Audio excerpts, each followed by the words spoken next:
Answers back with a fireball and a neutral play. That range game doesn't seem like it's working out for Poison.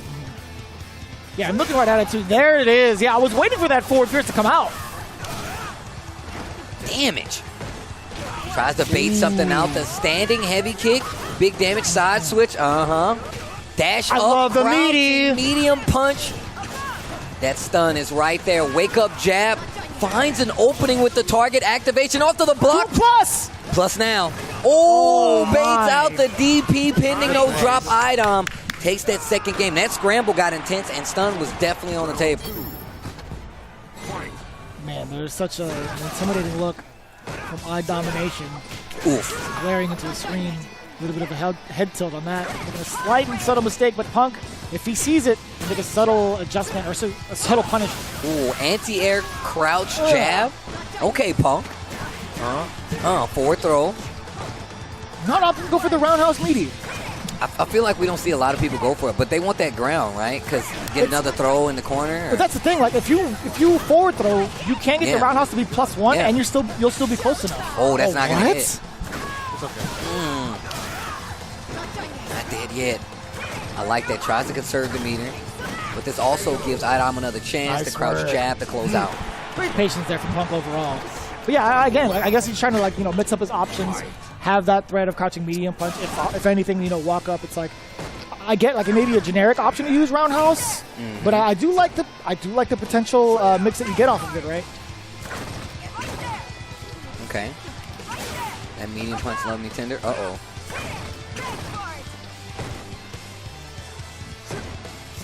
So much patience from both, by the way. Still checking the movement. Punk actually thought he got a confirm, but still Idom now didn't even get the punish, and he's paying for it in full. Look at the damage. Forward throw. That's frames. And still, Idom's known to do it. Not only with Poison, but with Laura too. Wake up buttons. Hold the Molten Cocktail stand. Medium punch confirm. Very important tag. Excellent V reversal. Doesn't even want to utilize that V trigger. Doesn't even matter to him. Do it again. Look at the gray light. Oh, and he got the cash out. That was a significant fireball. What a backdash to call out the plus frames on the the heart rate. Ooh. You're dead. You're actually dead. Optimal, baby. Ooh. Nah, Optimal is a medium charge. I ain't want to go for them hard combos down the round against Poison. After I did it the first round, I lost the round. I don't want to do them no more, bro. He's Poison.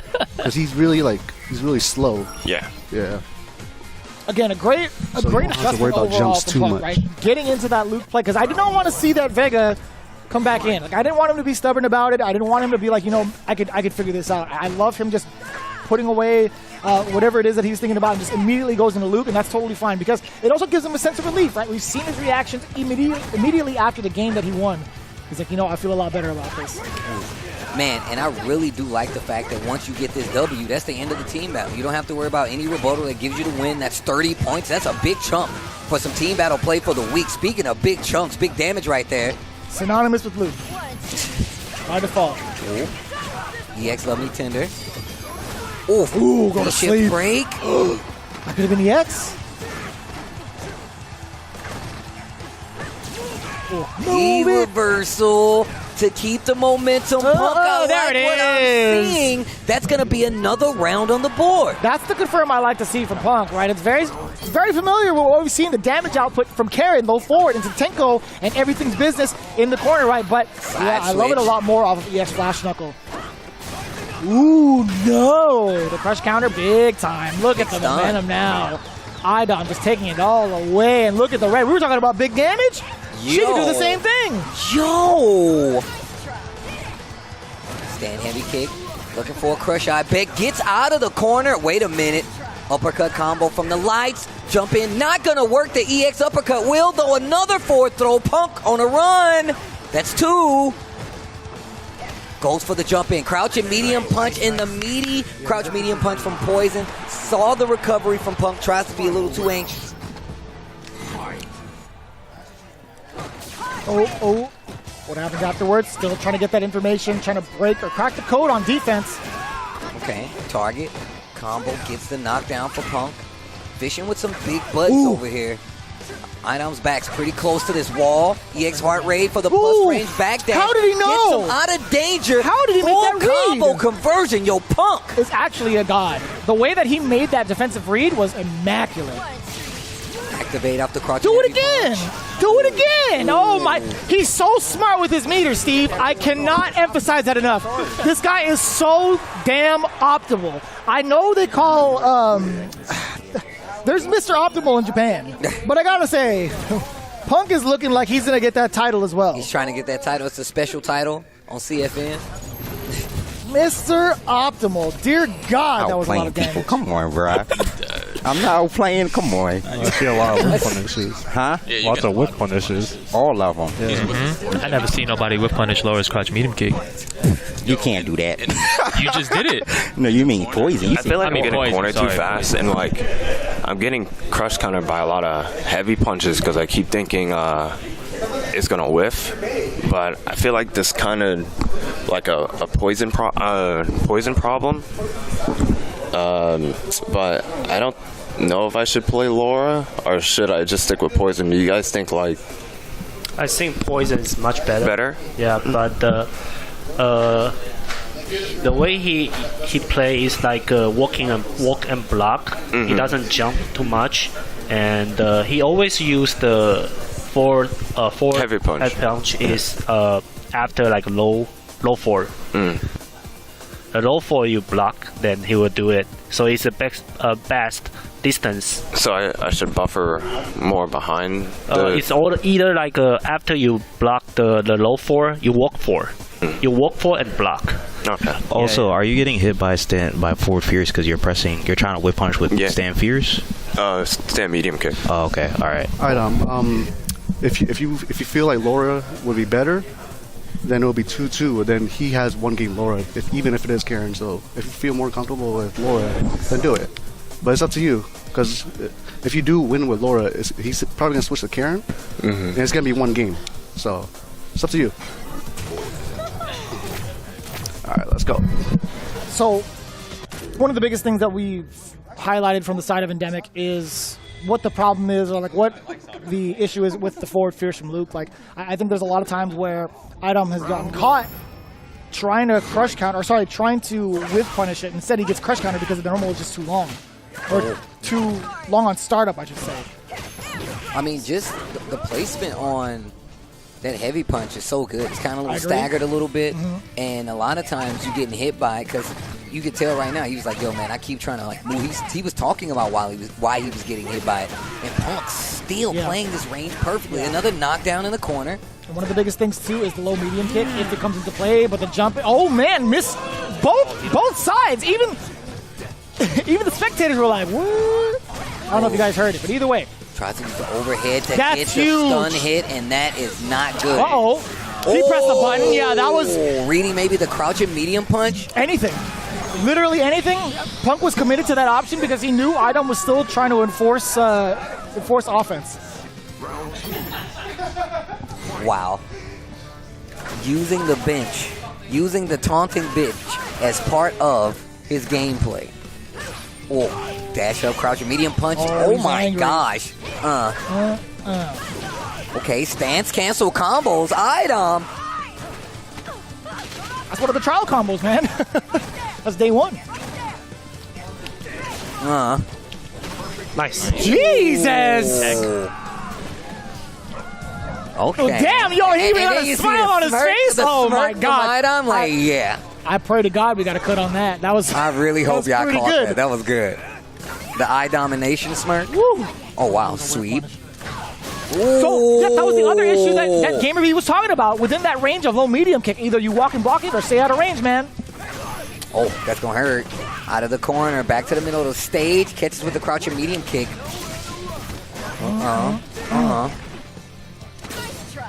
Nice try. Crouching medium punch. Heart raid. Decisions have to be made.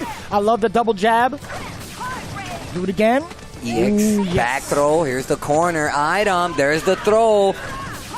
Guess situation. EX Oh, man. nice. Get a little chip. Okay. What an adjustment. He tried to play my game, but he put a lot of risk on it.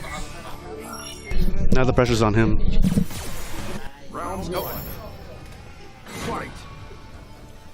Immediately back into the fray from both ends. I don't think there was a lot to be discussed from the side of Panda, nor Endemic, really. Fighting right here, stuck in this corner once again. We've seen Idom make some crazy adjustments to get out of this corner, but we've also seen some great jump-ins from Punk. Being able to read that crouching heavy punch is pretty important too, or at least react to it. You kind of treat it like a fireball. There's a lot of recovery on that, but now the trigger activation, yeah, that Fierce is going to be so much harder to escape once your back is in the corner. One more for stun. EX uppercut busts out. What a risk to take. It works this time. Gets the sweep. Oh, and the chase on the V-shift to get away, Punk. Saw that. Come on, bro. I'm going to need a clip of that. Congratulates himself too. He's like, I'm smart, bro. I like that. Damn, he gave himself the diploma? Yeah. He's the professor that calls himself from out of his seat. Pretty good. I would like to call Punk the guy. Oh, that's me. He pulls out the diploma from his gown. Thank you. Oh.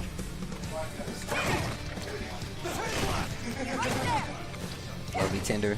Medium punch. Good range. The heart rate, yeah, again, that heart rate's got so much range to it. And it's a great way to kind of switch up between like what you want to do with like crouching heavy punches as well. But damn, look at the damage. With punish, spins the CA.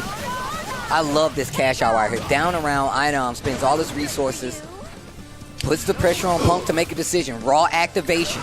Ooh! Crouching heavy punch, not going to be able to do it. I needs to be real careful right now. I'm looking for a stand like hit. Nice, Crouching nice. instead. Idom around a piece with Punk in this next game. What's this, game 3? Something like that, yeah. It's game 4. Game 4, excuse me.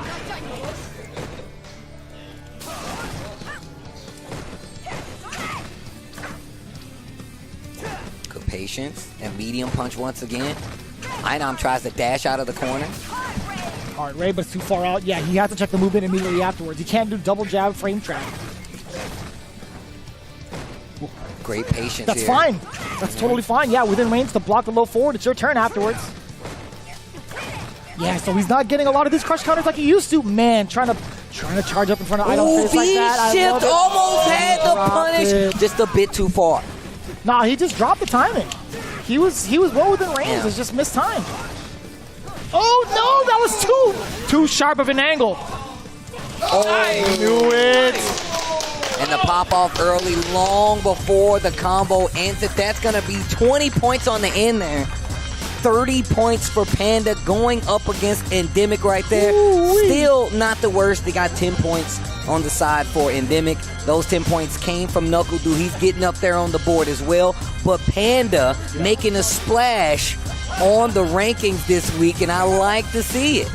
Yeah, all things considered, right, the amount of times that both teams have played, I think Endemic has played overall 3 times since we started thus far. Panda, this was their second game, if I'm not mistaken, so being in that tie spot is a very, very good position to be, considering they have, a game advantage.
Do you feel that?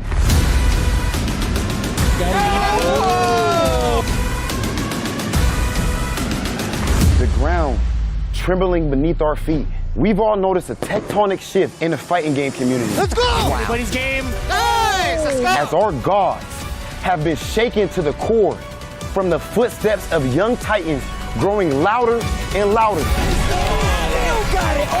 Almost. We have 3 Capcom Cup champions, all with an insatiable desire for glory. Oh, you didn't know. He's back. Knuckle-Doo is your Capcom Cup champion.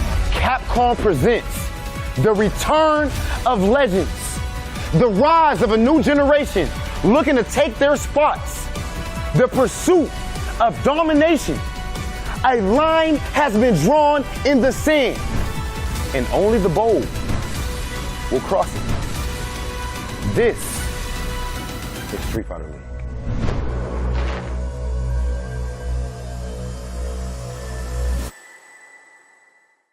Week 4 Street Fighter League is now live. Thank you for tuning in. It's your boy Tasty Steve. I got Hollywood Rob TV and the bald eagle of commentary. The boy Vicious. Gentlemen, we've made it to week 4 and the teams here have been amazing. Just to let you know, we got CLG, we got Endemic, Panda, Nasser Bandits, as well as Red Rooster, and holding it down, UYU as well. And man, this season has been amazing already. It's definitely been amazing up to this point, and one of the reasons is this brand new format that we have on Street Fighter League. Each team has 4 players. The away team has to submit their player and character order ahead of time, while the home team gets to counterpick. Teams play 3 consecutive matches, the first 2 matches being worth 10 points, and then the third one is worth 20 points. If teams are tied after 3, then it goes down to a best of 1 match that awards the final 5 points. The team with the most points at the end of the team battle is your victor. Points are everything this season because standings are determined by total points earned throughout the season, with the top 4 teams only making it into the playoffs, so every match counts. Ooh-wee, and we're getting closer and closer to that playoff contention spot, right? Just when you know it, when you think it's about to begin, bam, it's going to hit you. It's like, oh, we're at the halfway point. We're at the end of it. It's kind of crazy right now, but just as crazy is the prizing itself, right? We show out every single league, every single season here in Street Fighter League, I should say. $75,000 on the line with the lion's share going to first place for $60,000. That's right, $60,000 in the pocket of that team, as well as second place getting a nice chunk of change as well, with the round out with $15,000 in their pocket.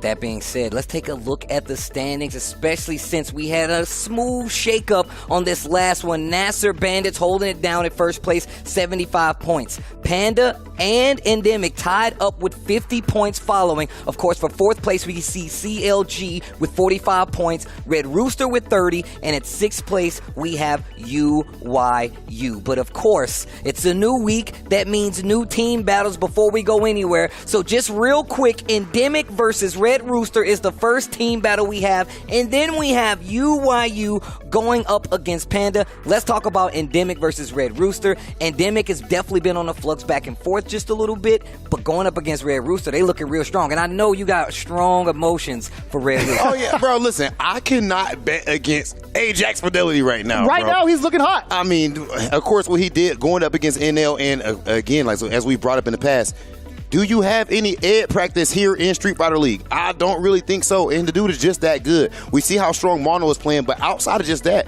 I got to bring this up with Endemic, man, and I love that squad. I didn't have them losing to Panda.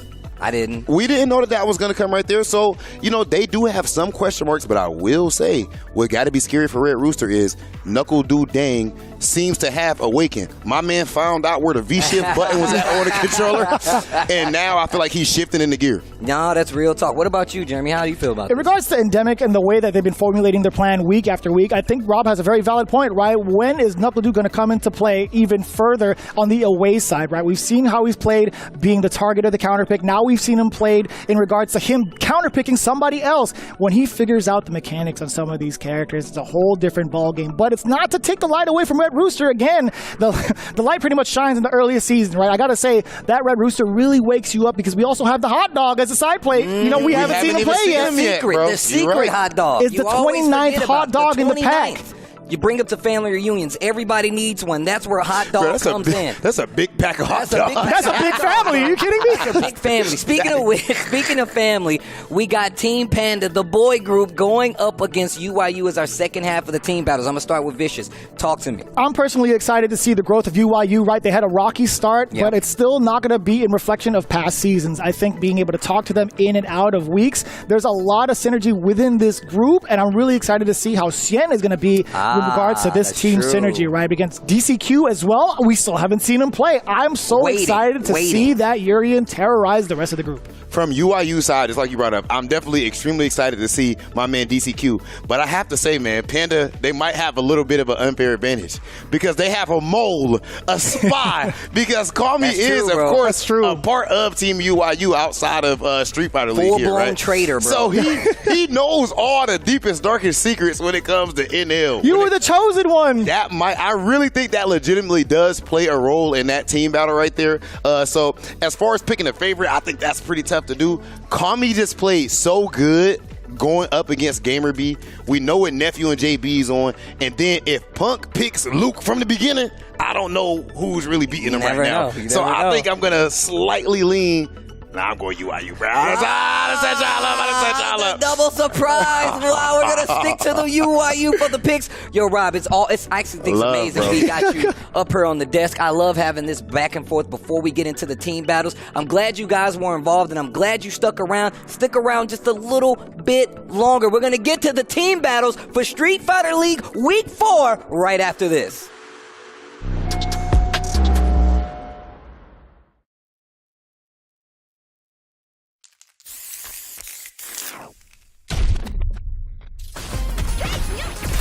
You call, I answer.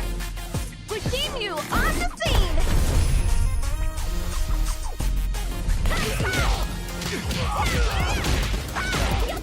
Man, come on, I'm ready to go.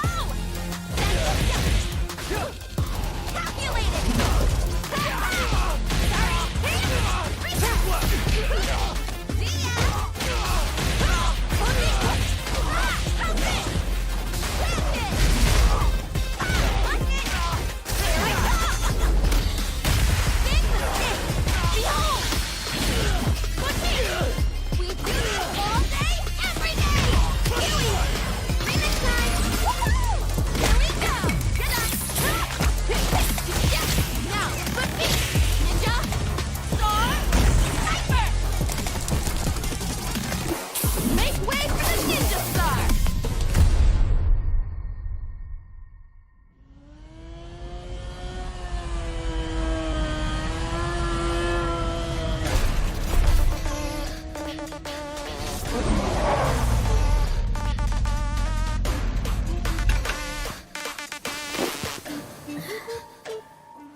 Time to play.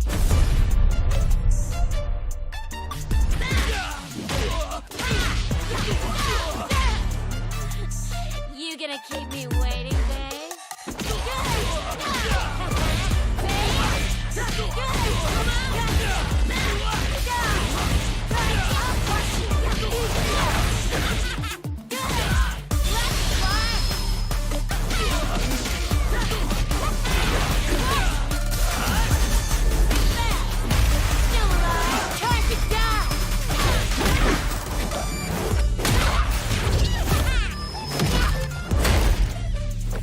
a lovely face. Stop, kid. You're killing me here. And only one of us is allowed to do the killing.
Our first team battle is just about to get underway. Tasty Steve, Vicious, you already know what it is. It's going to be Endemic versus Red Rooster. This is something that I've been looking forward to because of the fact that Red Rooster went in full force with Ajax as the anchor, but not to take away from Mono as well. And again, we had so much to really look forward to. Again, I want to know exactly what's on Endemic's mind, especially after last week's performance. They have their order. I'm positive that they have some sort of game plan going forward. In fact, we do have IDOM with that breakdown. I do believe we have an interview from Team Endemic. I am joined with the FGC's favorite son right now, in my opinion, at least the American FGCs, because, you know, we a little bit biased over here this way, and arguably the best player in the world, just recently coming off a second place EVO finish, my guy, Kawhi DZ, a.k.a. Idom. What's going on with you, bro? Damn. Already getting mixed, oh, bro. my God, Idom. You had one job. You had one job, bro. Okay, well, you know, I feel like one thing that we know about you is that you are able to recover. We've seen you even like in Capcom Cup, being down 0-2 and all that type of stuff and getting reverse 3-0s, right? So you starting off 0-2 by messing up that handshake, but I know that you can bring it back just like that. So, you know, like I brought up right there in the intro, bro, that EVO run. You've seen EVOs before you were ever at the skill level where you could even imagine making the type of run that you just made. Really take us through that. Like, what was that like for you? How much did that mean to you? So like all the EVO runs, I've been like watching EVO probably since like, what was the first? Probably the first EVO I saw was the one in 2011. So wow. I feel like the 2019 EVO run when I got 5th was actually, I'm more like behind that because that one was like I was super proud because that was the first EVO top 8. You know, the first one's always the best. Yeah. But like the second one, getting second, like, it felt great, but like it still, to me, doesn't compare to the first time you ever get an EVO top 8. Would you consider yourself specifically a very competitive dude? No, I am competitive. You know, I'm trying to beat everyone here. I'm super competitive. Like, it may not show, but like, you know, I get pissed off when I'm losing just like everyone else. So I do, like, I want to win. Like, every match I'm trying to win. I'm trying to beat everyone's ass. But, you know, you gotta level it down. You gotta have like, you gotta be like realistic, I feel like.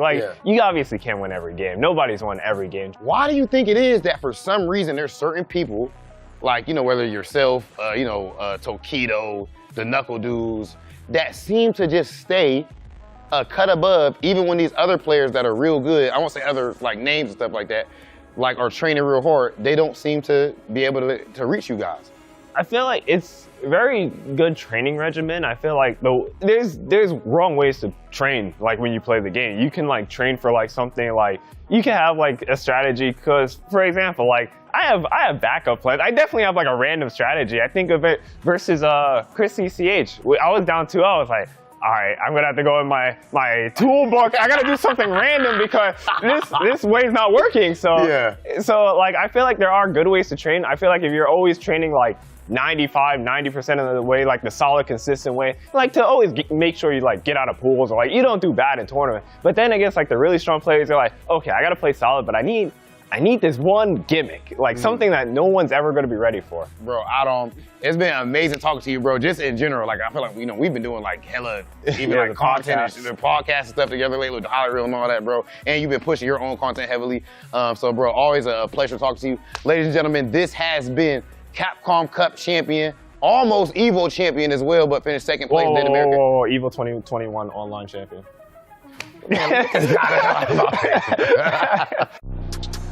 Wow, what an interview right there. And just like to touch on a few things from it, it just seems like this team is really starting to like not only like come into its own, but really like hold itself accountable for its results here. And you really need that to be successful here in Street Fighter League, especially when you look at some of the opponents you're going to be going against. Yeah, so again, with Red Rooster pretty much in the away spot, this is their second week in a row that they've done this, right? So it's going to be pretty hard to see who's going to be up on deck and how susceptible they are to the counter pick. And I wouldn't be surprised if they threw in a little bit of a hot dog in there. I was about to say that. I was actually about he needs to play. He really does. Look, the thing about this new season, once again, is that you do have a fourth player. You can get these players, if you feel like they're getting taxed mentally in some of these situations, you could take a week off and you can still kind of get that confidence build up. As well as on a team like Red Rooster, you have so many good players around you. So I feel like their team dynamic, and not only just that, but their character dynamic is really going to be a good point. And I'm glad you mentioned that because we do have words from that interview with Team Red Rooster. Let's take a look.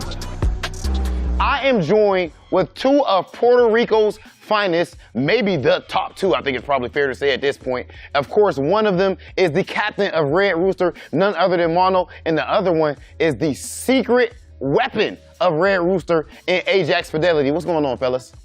Not much. I'm just hungry to play.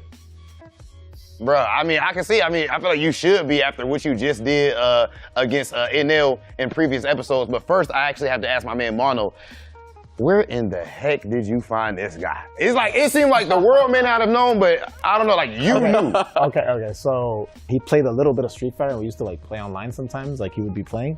And when I did the local league that we did for Street Fighter, I'm like, bro, we need, let's just make a team. And he did so well. He wasn't in Team Red. Like, he was part of Team Red Rooster, but he was in another team. Okay. And he almost reversed OCV'd my team. The last match was him and me. So your team felt his wrath first, you saying? No, because I always tell him, like, I've seen him play. I was like, bro, if you keep playing, you're gonna do so well. Because like he's young, he's hungry. Like, he plays multiple games, and he's the other thing that I like is that he listens. He takes in what you give of like information. And, you know, Ajax, you know, as he brought up, you are a younger guy. I feel like Mono, it could be fair to say at least that maybe he is, and to some degree, kind of like mentoring you to a point. Oh yeah, for sure. At Mono, he's definitely helped me. He's definitely done way more than a regular person would. You know what I mean? Yeah. He's helped me in more ways that I can count. And I always say that Puerto Rico's community is very special, and I always point to him because having a guy like Mono in a community, like, it's rare. Like, I'd say it's ultra rare. Ajax, do you specifically care about becoming the best player in the world? Like, is that even in the back of your mind at all a goal? Becoming the best player, I think everyone would be lying if they say they wouldn't want to be the best player. Outside of the gaming, what are you dedicated to? Like, what's your outside? I'm studying psychology right now. What I'm generally looking at is just like, I see a lot of potential in like video games and like the education system and for therapy for mental illness. So you're actually currently in school. Yeah. Yeah, I'm studying the university. I guess I am juggling both fighting games and studying, but right now I feel like I have a good balance.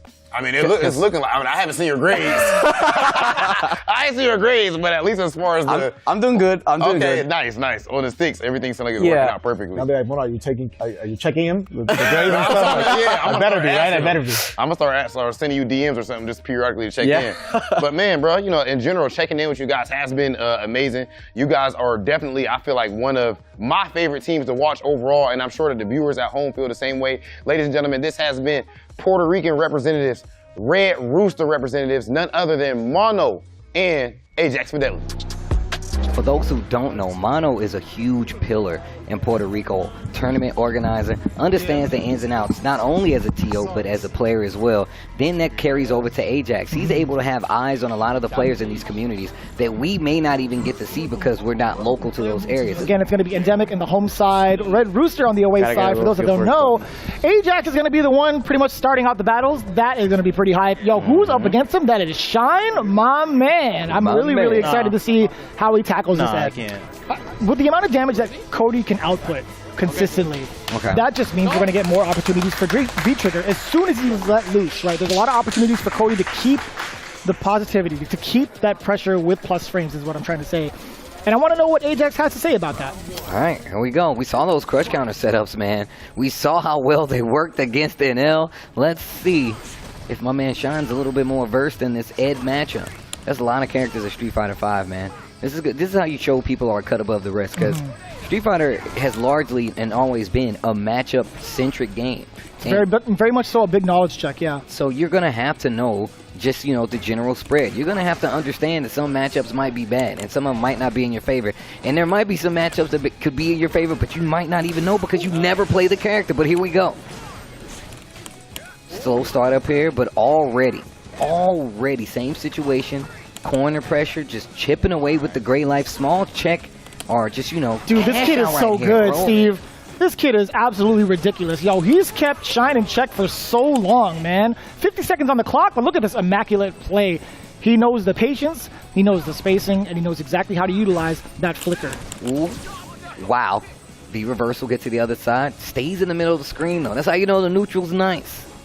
Oh, baiting out with the fireball. He's trying to, at least. With the fake fireballs with that, I should say. Flicker jab yet again, finding the mark, but still, now it's Shine's turn to play. The very hesitant, crouching medium punch pretty much opens up Ajax, and now it's a trigger situation. Oof, that crouching. Uh-oh. Is he on borrowed time? Oh. Huh. Not even giving him a chance to try to activate right now, but you know what's going to happen. That was activation for sure, but here it is. Empty activate, stays up and blocks it. And one of the goals here that you want to do with Ed in this situation is to too many dashes. Back throw. That's going to be the first round for Cody. One of the things you want to do when you have that trigger active is try to fake them out, right? Maybe you think you're going to go for the throw. A forward throw will keep them there. A back throw will switch the sides, but a lot of people see that throw coming, try to swing, crush counter, keeps you in front of it. It's one of the Ajax specials right now. So far, so good for Shine. Oh boy, man, it's just little chip damage coming in from Ed, but still, the way in with the Zonk Knuckle. That's the first reversal we've seen. Oh, the bad spray, back-to-back reversals. Oh my gosh, big damage on that one too. The wake up standing heavy punch confirmed. There's another trigger. Has to be forced to block again. Still in block stun, 3 throws in a row, but it's not significant enough. I feel like, yeah, there is like, you know, the shift in momentum, the life lead in his favor, but still, this activation is going to work wonders for Shine. Yeah, back throw. Plus frames. Got to be careful with the knife there, man. Gets a little more reach. That grade damage buildup is a little higher. Ooh. V reversal. Puts him on the other side. Cross up, not going to work. Good defense for Shine. We'll take that punish too, a slight punish, but it's still one touch away now for Shine. But I think a single hit confirmed from Ajax could lead to critical art. Yeah, oh, you know, you saw it right there. Ooh, stand-in medium kick. We were talking about this in Shine's game. You actually pointed out that stand-in medium kick, he really likes that. He has specific placement for when he's going to use it, matchup-wise, and we're seeing a lot of it here versus Ed, which is true because he likes to dash up. That stand medium kick, crouching medium punches really caught him in his tracks as well. So I love what Shine is doing right here. Yeah, in his previous performances, anytime Shine had went up, he'd kind of fish away with standing medium punch a lot of the time, but I think it covers more ground if you're starting to use like standing medium kick more often than not. So we see other players like Momochi kind of utilize this. John Takeuchi are really, really adamant about this button, and Momochi has talked about this thoroughly. He's like, standing medium kick is just such a great presence to stop people from, or have them rethink trying to approach you. Man, that flicker just to annoy, gets a little gray life on there.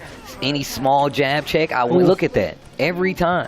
See a lot more mediums coming from the side of from Shine, using standing medium punch and crouching medium punch, but still finds the opening. Ajax now gets the throw. That's a V reversal, but hey, that's not too bad for Ajax. Oh, I love the switch up with the slow tornado right there. Actually caught the V skill. Hard knockdown? No. Takes the Oki option. Crouching medium punch. He loves that crouch medium punch. Jab into medium punch pressure. Catches a few people. And this is exactly what I'm talking about. That is so smart. He shifts back and then throws him into the projectile so he doesn't have to worry about it anymore.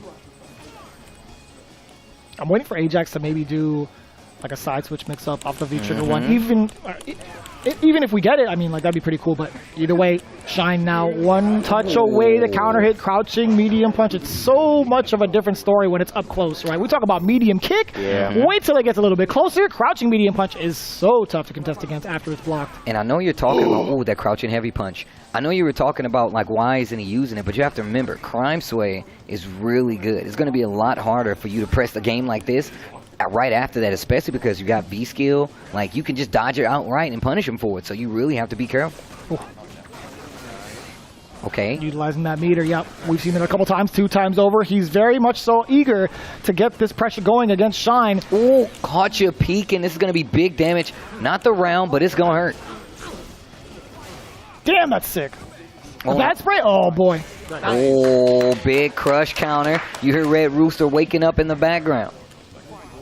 I was about to ask you what that sounds like, but don't do it. You got me the first time last week, but not this time. I don't want to pop off too early. Still early in the match. Not early in the morning at the crack of dawn, huh? Yeah, bro. That's where Red Rooster operates best, bro. That's when the hot dog vendors come out. It's a team effort here, bro. Ooh, EX Man, it's so important the way that he's utilizing the meter again. It. And then this is when he did the shimmy throw. And now this is looking a lot better.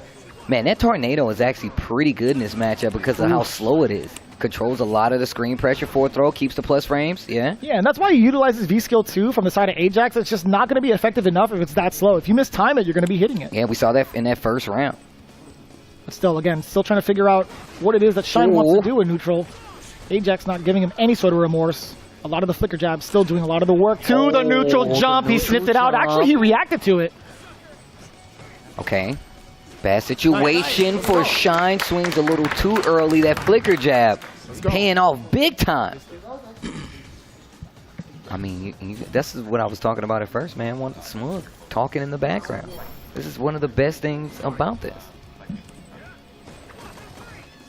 I love that team dynamic, that team synergy.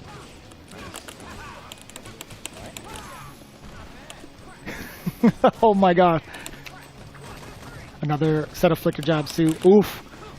That crouching medium punch is just so good. It's so active, but oh boy, is that the first time we've seen that kind of bust out on reversal like that? I mean, I feel like that's the first time we've seen it get baited. Get punished, the entire season. yeah.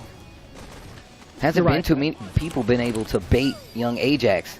D-shift this time, didn't take the bait with the throw, but still found the confirm with the crouch jab, and now anything will do it for Shine in the second game. There's the side switch, answers with the throw. Stand light kick. And this is what I was talking about. Stand light kick, crouching medium punch, stand medium kick, all from Cody. Shine has been using it so well. Nice and patient too, right? There's nothing really to be risky about. Standing light kick is going to do the job more often than not when it's just a pixel left. It's just such a far-reaching normal. It just makes sense. Even as a deterrent, right? Like, even after this space, he tried to do it right there, and Ajax responded with the fierce, but now... conversion. Target combo on the other side. Oh, you didn't want that. Okay. Oh, that was so smart, especially because that was full charge. You was going to have to hold that. Dancing a little bit. Both of these guys trying to find an open. Ajax has made some really strong adjustments to deal with this neutral game from Shine. That was such an important tech, too. Shine had walked up like a step and a half to try to bait out something, but still, back throw. Ajax now in control.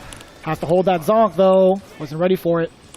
Oh, wow. It just outdistances the knife from Cody. Throws in another a kill. confirm. And of the back throw to get the kill. Final round here between Shine and Ajax. Both of them playing damn good, too. Man, he dug that crouching strong right into the body to get that plus scenario as plus as possible. And it's so hard to contest afterwards. Oh, my God. Who taught you that? I told you the Who taught you that sway? That crime sway was going to do a lot. Crouching heavy punch. Gets the light kick ruffian for the hard knockdown.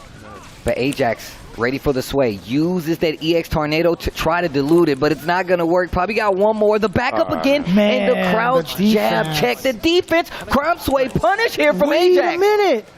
He mistimed it. I thought Shine was going to get that punish again. Was it too far? Was it too late? I think it was just too far. Shine needs to be careful hitting that stand light kick. Activate. Gets the trigger. Nice. Oh. EX confirmed. No meter on the side. Nice whip punish with the crouch strong. Ooh. Oh, the throw's so good. New projectile, faster projectile. When you got that V-Trigger 1 active with Cody, no anti-air. Ooh. Ooh. He's got no trigger left. Not much of a threat. He's got no bar either. Oh, wow. Can't steal neutral. That whip could have been dangerous. Shine needs to be careful. That crouching medium punch can get him in danger. Flicker again. Still not a lot of meter at all from the side of Shine. What is he trying to do? He's already stuck in this corner. He's going to find an escape option, or he's going to fight it out. That forward heavy kick from Cody. EX, let me get some space. Let me breathe here. Needs to be careful. A lot of meter on the side of young Ajax. One wrong swing. A counter hit can get you in trouble. EX jumps out. 10 seconds on the clock, and they're about even on the life. I think he could do it. I think Ajax could get the better of Shine if he keeps chipping away with the flicker. Oh, up. EX, it finally comes out. No time left to get in there, and that is going to be the set, young Ajax. Once again, cleaning, taking it down to the last seconds on the clock, and that patience finally pays off. Wow, what a set, bro. I dare you to find me better Street Fighter than that, bro. This guy is quite the surgeon, man, because that was a clean medical procedure in regards to getting that comeback. There was nothing sloppy about it. This man had dissected exactly what Shine wanted to do, broke him on defense, and read the situation perfectly with the help of the teammates as well. Oh, man. Knowing full well that he had 0 resources left, he's like, you know what? I got to get this approach nice and easy because there's nothing Shine can do about it. He's forced to hold the scenario. And man, that paid off tenfold. He could now rest. He's done his job. He could relax on vacation again. Give him that hat. Give him the hat back. He's back on vacation. Damn good set, though. Oh, man, what a set. Once again, you don't get stuff like this all the time. This is a treat. Where can you get it, Steve? Right here on Street Fighter League. Can I pre-order that, or is that just like available all the time? You pre-order if you tune in. Sub to Capcom Fighters. You can be in here chilling with us, watching along, freaking out in the chat. I welcome it. I want that. And look who's coming up next. Yep, this for is a very Endemic. good reason Ooh, to freak out this is for. pretty good. Mhm. We're gonna have none other than the young dude danger himself, Knuckle Dude, going up against Mono, the Fong, if you ask me. Yeah, I mean, like that's been his character for season after season. He started things off with Bison, but through and through, he's been the Fong specialist and has been rocking really well. What a switch up. What? For the record, I wrote down Guile on my paper. I'm not gonna lie to you. I also wrote down Guile on my paper, but it will be none other than the Cammy for Knuckle Dude here, coming back to Street Fighter League once again. He did get that W last week in last week's play. That wasn't even like a proper fireball. He still DP'd through it. What a beast. He's just trained. He's trained to kill, man. I do like this. I do like this option over the Guile though, but this is one of the reasons I was like, hey, Knuckle Dude is still strong, because even though this Cammy isn't as strong as the Cammy he once played, this character can still get the job done. Look, still in control of the ground game. Medium punch. Gotta hold that back throw from Fong. Oh, the jump light actually saves the day. And look how clean that boy is. Look how clean that man is. This is actually kind of wild, man. Knuckle Dude of old is back in the building. I gotta say though, I mean, like Cammy is just as efficient as she was prior. Right? A lot of people kind of complain about it, but if you're not whiffing medium kicks, you're just fine. Yep. That's the truth. And look at how active this offense is coming from Knuckle Dude. That was a big interruption, by the way. I thought that was really cool. No, I mean, Mono's having a hard time keeping this character in control. That's one of Fang's main games, being able to keep you in a lot of block stun. You afraid of the poison because it's constantly chipping down, and him moving around is kind of negating that. EX dive kick. Man, the versatility of options in the air is so dangerous to even try to contest. So I get it, man. Like, Mono's been trying to maintain this ground pressure, but once Knuckle Dude gets in the skies, there it is. Yep, does it the opener. Finally finds a way in. Wow. Tries to chase it, crouching heavy punch, still gets the activate, back to the corner you go. Timeout, I said. You can't move just yet. You haven't learned your lesson. That's actually kind of wild. I can't believe he frame trapped him with the roundhouse. Nice chase right there, tries to get through. Mono sniffs it out. Yeah, it was just unfortunate for Knuckle Dude. I think he tried to spiral through thinking he was invulnerable to the projectiles. Problem is, Fong was in trigger, so it does have a hitbox on it. Well, finally finds the hit and goes for the cancel C. Hey, dude, dang! Hold up! You thought he was saving that cash for tuition money? No, sir. He is spending it all in Street Fighter League. I'll tell you what, man. That was actually a very, very smart decision. That was actually the kill scenario he really needed against Bro, why was this so clean, though? Not a stain on the Cammy. Wait a minute. Dude. He still got those? He's still holding those, huh? This guy's kind of nice, man. Just a little bit. He's like, He's kind of nice, man. Oh man, we're having a little bit too much fun, man. It's just such a pleasure to watch this. It's so dude, it's amazing. so cool. Oh, do it again! So sick. Very third strike-ish. It was kind of, yeah, a little bit. Oh, back throw. Why would you do that? Oh, okay. I like that option right there. Moves him forward. EX poison as well, so you still got to take your time. Getting back in, gets clipped out of the air. Back throw, and that's going to be the round. One more, and Knuckle Dude has taken out Mono. This is looking so tough, man. And just challenging right there. That trade just resets the situation. Mono backs up. Knuckle Dude backs up. Okay, the new stuff. That's what I wanted to see from Mono. What was he going to do to stop the primary source of offense, right? That jump in has been so tough to contest for everybody, but Mono is slowly starting to figure it out. But is it going to be too late, right? He still hasn't had a round on the board. Knuckle Dude now finding the opening, forward throw. It could have been a light kick pressure, but now he doesn't get that Oki because he's still near mid-screen. That's a big punish now. Oh, but he drops the combo. Crouching heavy punch. Activation on the side of Mono with Fong now. Ooh. Yep, there's the anti-airs. See, now the anti-airs are starting to come out a lot more. Knuckle Dude really was changing up his trajectory. It wasn't like it was the timing was that bad, but once you use different buttons, man, that really throws off your opponent sometimes, and Cammy's good at that. Yeah. Oh, yeah, we've seen that entire sequence in game one, right? He went for dive kick, then jump medium punch, but Mono is covering all of those options now, and it's so hard to test Mono once he's figured it out. Like, I gotta say, he's very strong at adaptation, checking the lows, just within range. That is a very, very long reaching normal, just enough to put himself on the board. Signs of life for Mono. Now again, trying to figure out what to do in regards to what Knuckle Dude wants to do on offense. Excuse me, I was thinking about this. I was like, whoa, wait a minute. Plus frames, excellent bust out. EX this time. You can see Mono getting more and more comfortable trying to press after certain situations, but Knuckle Dude opens him up, almost catches that V-shift, and that would have been trouble, but here's a forward throw. Mono back in control. Still with the life deficit, though, but that poison may make this a lot closer than you think. Poison is taken away. I love that. But, I mean, that was actually a better trade-off for Cammy more so than Fong. Pushback in Fong's favor, but the damage, definitely Cammy. And for a second, got rid of that poison. Great anti-air. No bust out this time. Didn't have the meter to do it. You still press the button? Is that 0? I gotta check that again. Ooh, air to air. EX. Oh, you're dead. And that's gonna be the set. Knuckle Dude 2-0 over Mono with the Cammy. Nonetheless, that's gonna be 10 points. And you know what that means. My boy Knuckle Dude is actually keeping us alive here. My boy Knuckle Dude means we are now at a tie. Whoever is last on the side of Endemic can make a big upset. But we got the last hot dog. The one you forgot about. Hot dog 29 and the Bison coming up. And it's going to be playing against none other than Domination. Let's go, man. I don't recall how this matchup went in regards to previous seasons of Street Fighter League, nor have I really seen them in the cut in regards to like CPT events, because again, it is region locked, but even like in big events like Capcom Cup, even LCQs, I don't even know if they've played in casual sets, to be honest with you.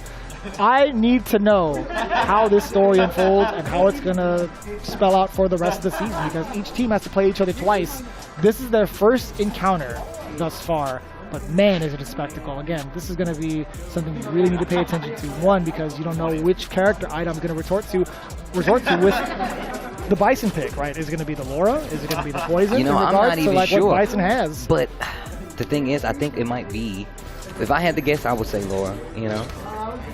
Yippee-ki-yay. Here we go. It's going to be the match of anchors between both Endemic and Red Rooster. And right now, this is a 30-point situation. This is a 30-point situation where one of these teams could come out on top, and that can be big for both of them. Saw that a mile away. The anti-air is still very much so present with Hot Dog. Even if he doesn't have crouch jab, he has the timing for the crouching fierce. Now opening him up. Idom barely walks away unscathed off of that chip. But now it's all Idom. The first sunset wheel. Can he build a bicycle? No, sir.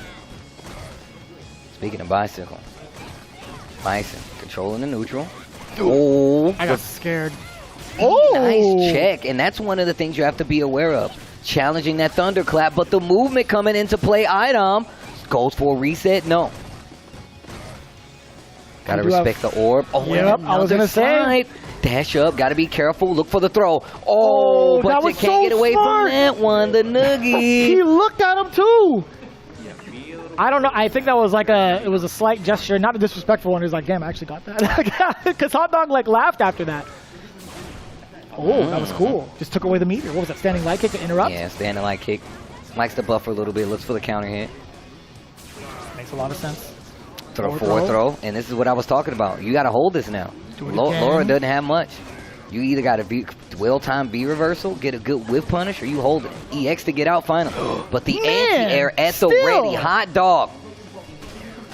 Oh, wait a minute. Side switch. Ooh.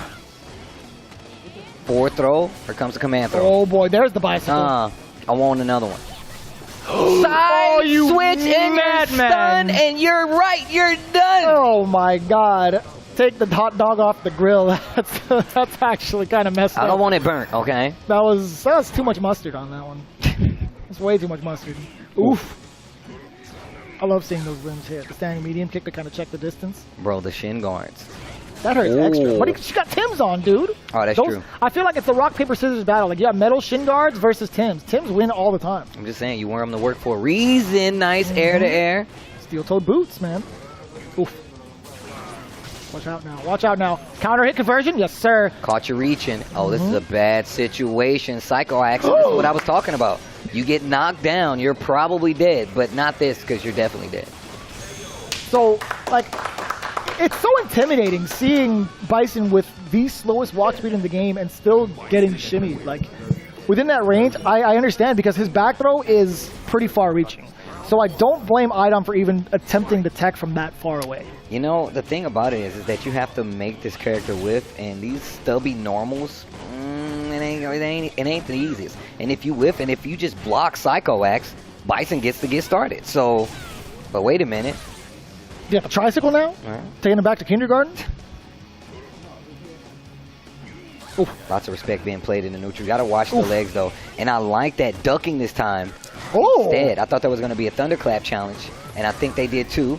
Technically it was, right? Thinking it was going to be a throw situation. Yeah. V-shift, Psycho Axe to challenge. And look at the control Hot Dog still has. Jumps out of the corner, and once again, this mix-up is big. Oh, he's going to let it burst now?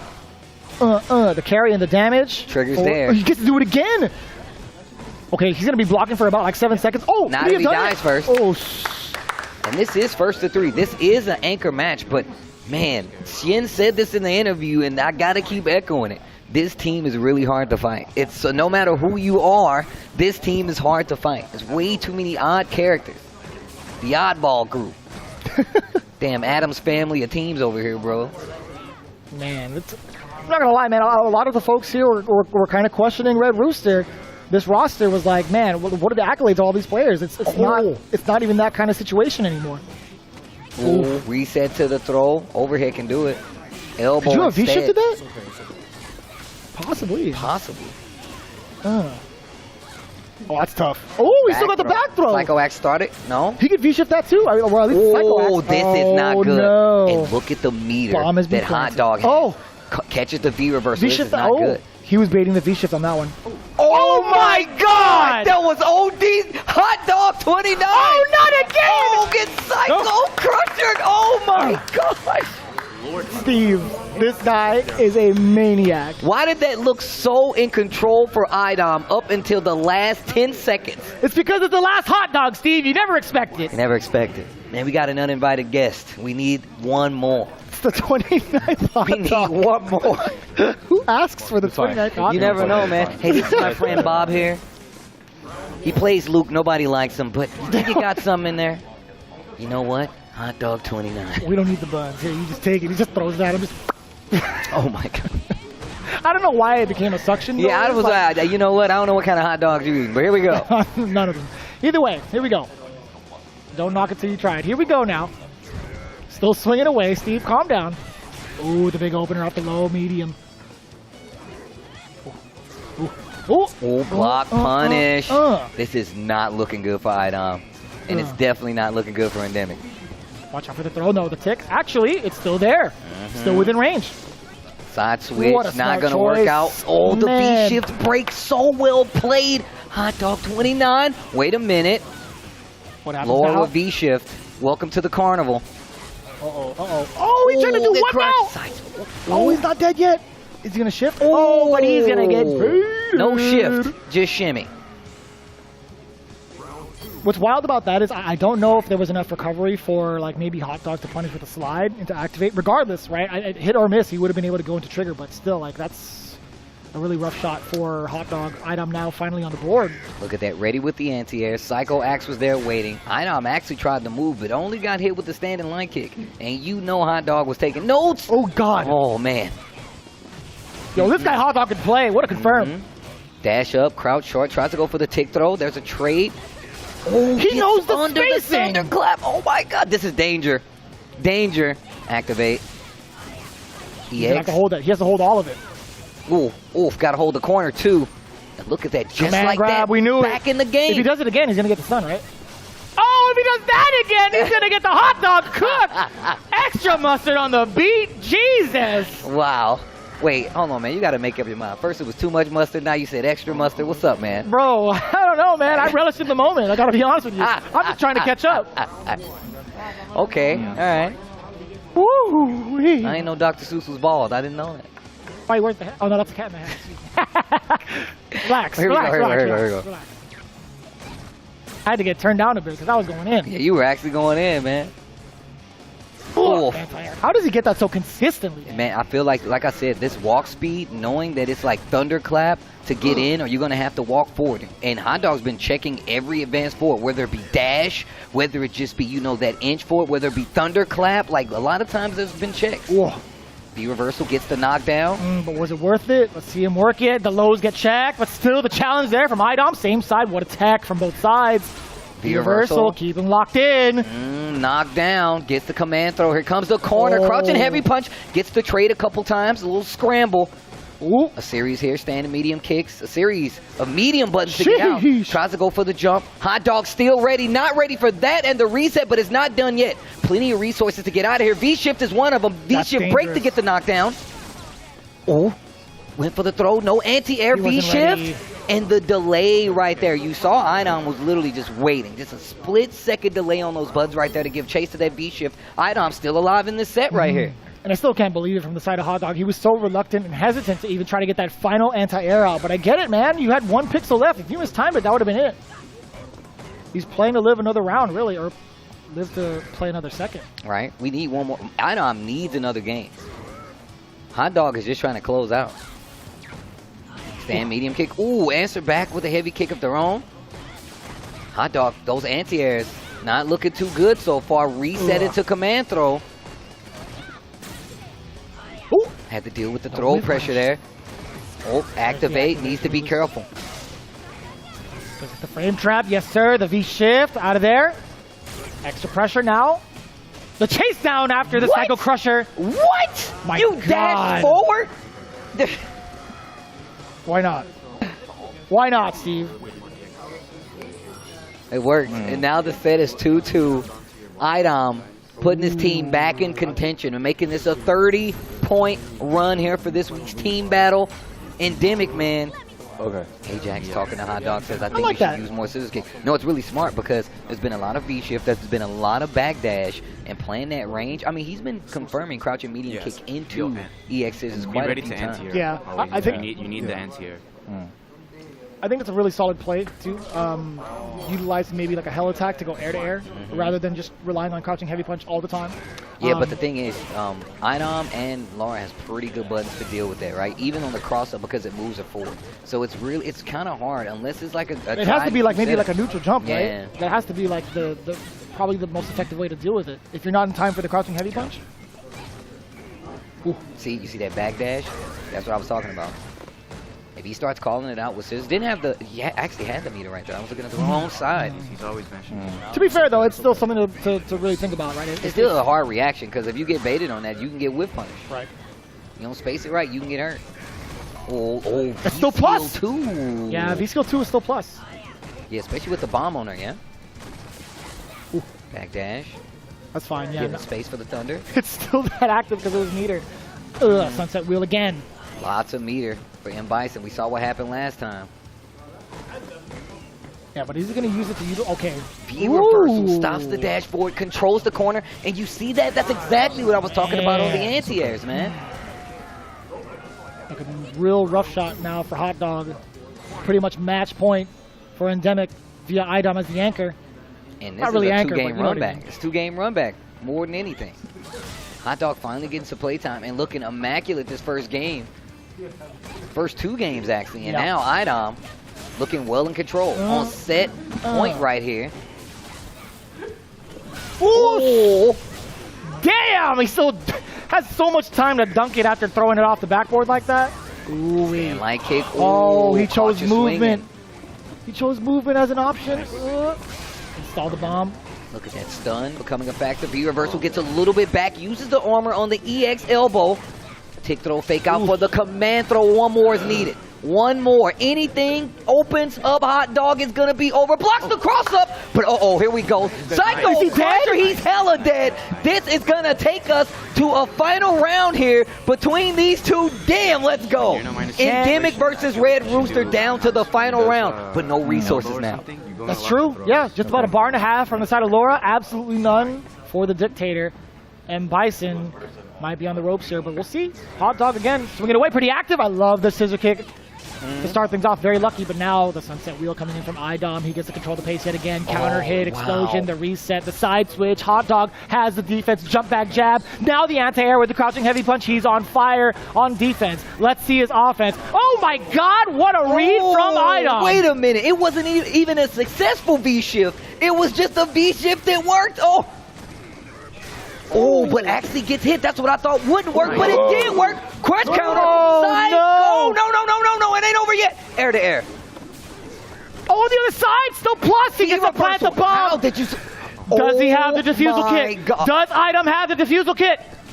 That bomb is the defuse. Oh, the anti-air. Oh, the beat. Oh, my God. Oh, my God. I can't believe it. I can't believe it went down that way. Street Fighter, I dare you. Jesus Christ. I dare you to find me better, Street Fighter. Are you serious? What? Oh, man. It sucks that someone has to lose that, but damn. It's so... I know I got paid. Oh, my God. That was amazing. Oh, Jesus. I'm spent, Steve. I wasn't even playing. My heart is beating so fast. Woo-wee. Oh, damn. You're about to break the desk. You almost ripped my wrist off. Oh, my God. I got to grow a new arm soon. Jesus Christ. Dog. Cats.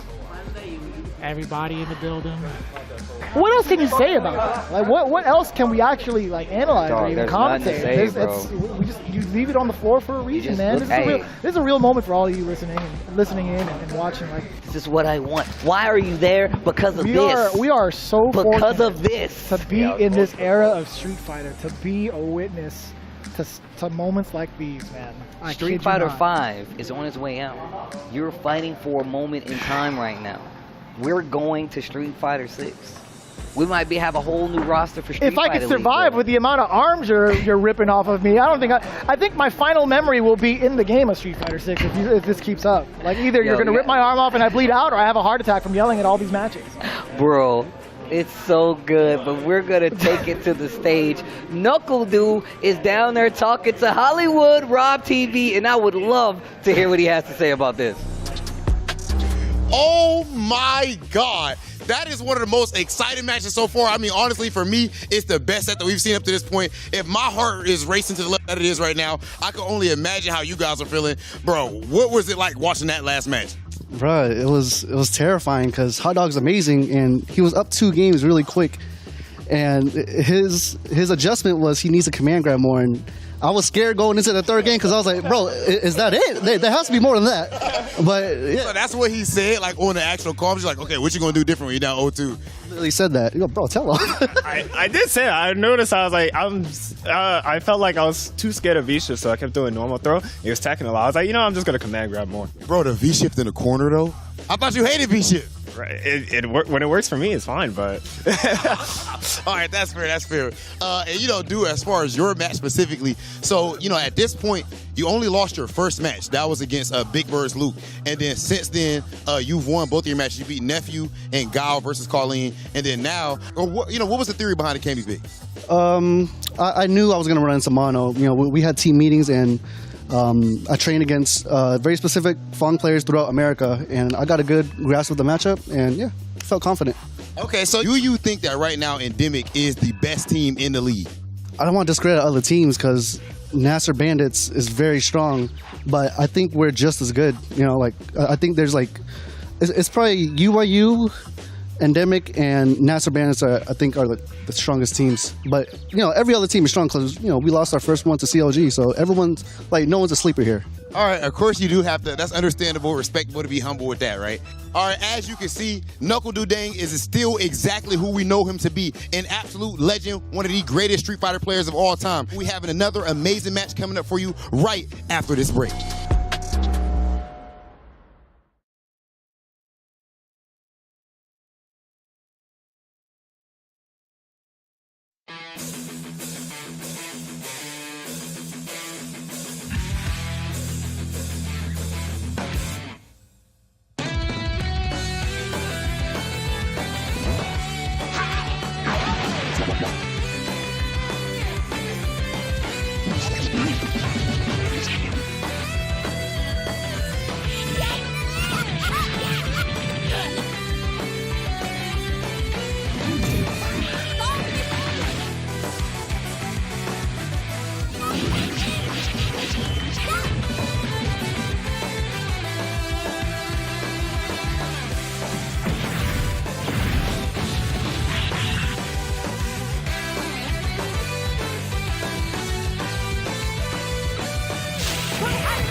After that last match, I gotta say I was going through an existential crisis, Steve. I got the vapors. I had to think about what I was doing in my life, Steve, because I felt like we put it all out there just like the players did. But I digress. Going into the next battle, we do have UYU going up against Panda. This is going to be an ever important one, I feel like, for UYU because, again, there's been a season after season of hauntings that have been pretty much on their mind, right? We talk about their previous records from previous seasons, but it doesn't matter anymore just because of the fact that we have a brand new format, right? There's no potential OCVs anymore. You now get to counterpick being in the home position specifically for UYU. Yeah. But again, there is something to be talked about in regards to the super team that is newly formed within Cien, DCQ, as well as NL and Oil King at the helm. Well, you definitely got some insight because you actually got to spoke with Cien from Team UYU. Let's take a listen. I'm here with the opportunity of a lifetime to talk to one of the legends in the Street Fighter scene, none other than Razor Cien, part of Team UYU this time around. First and foremost, man, yo, man, how are you? I'm 32 now.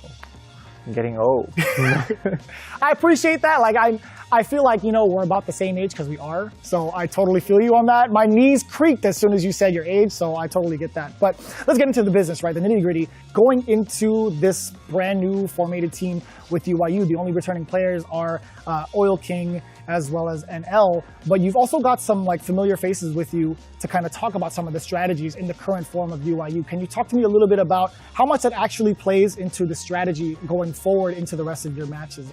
I think it doesn't really it applies in a different way because I'm pretty close with the players because they're all from Asia. DCQ, Oi King from Taiwan, and Korea, NL. We see each other a lot in tournament. We have meals together. It gives a very good vibe for me that I can just play and not feel a lot of pressure, because we're friends, right? So that really helps a lot. Yeah, and it's kind of wild to see it because we've also talked about like the super team formations that we've had. We have Capcom Cup champions, we have Evo champions as well. But it's like a whole different dynamic. It's like being able to talk about some of the matchups that you have, it's not as much pressure, but at the same time, even if you may not have that specific bond with the player, they're still top players at the end of the day, right?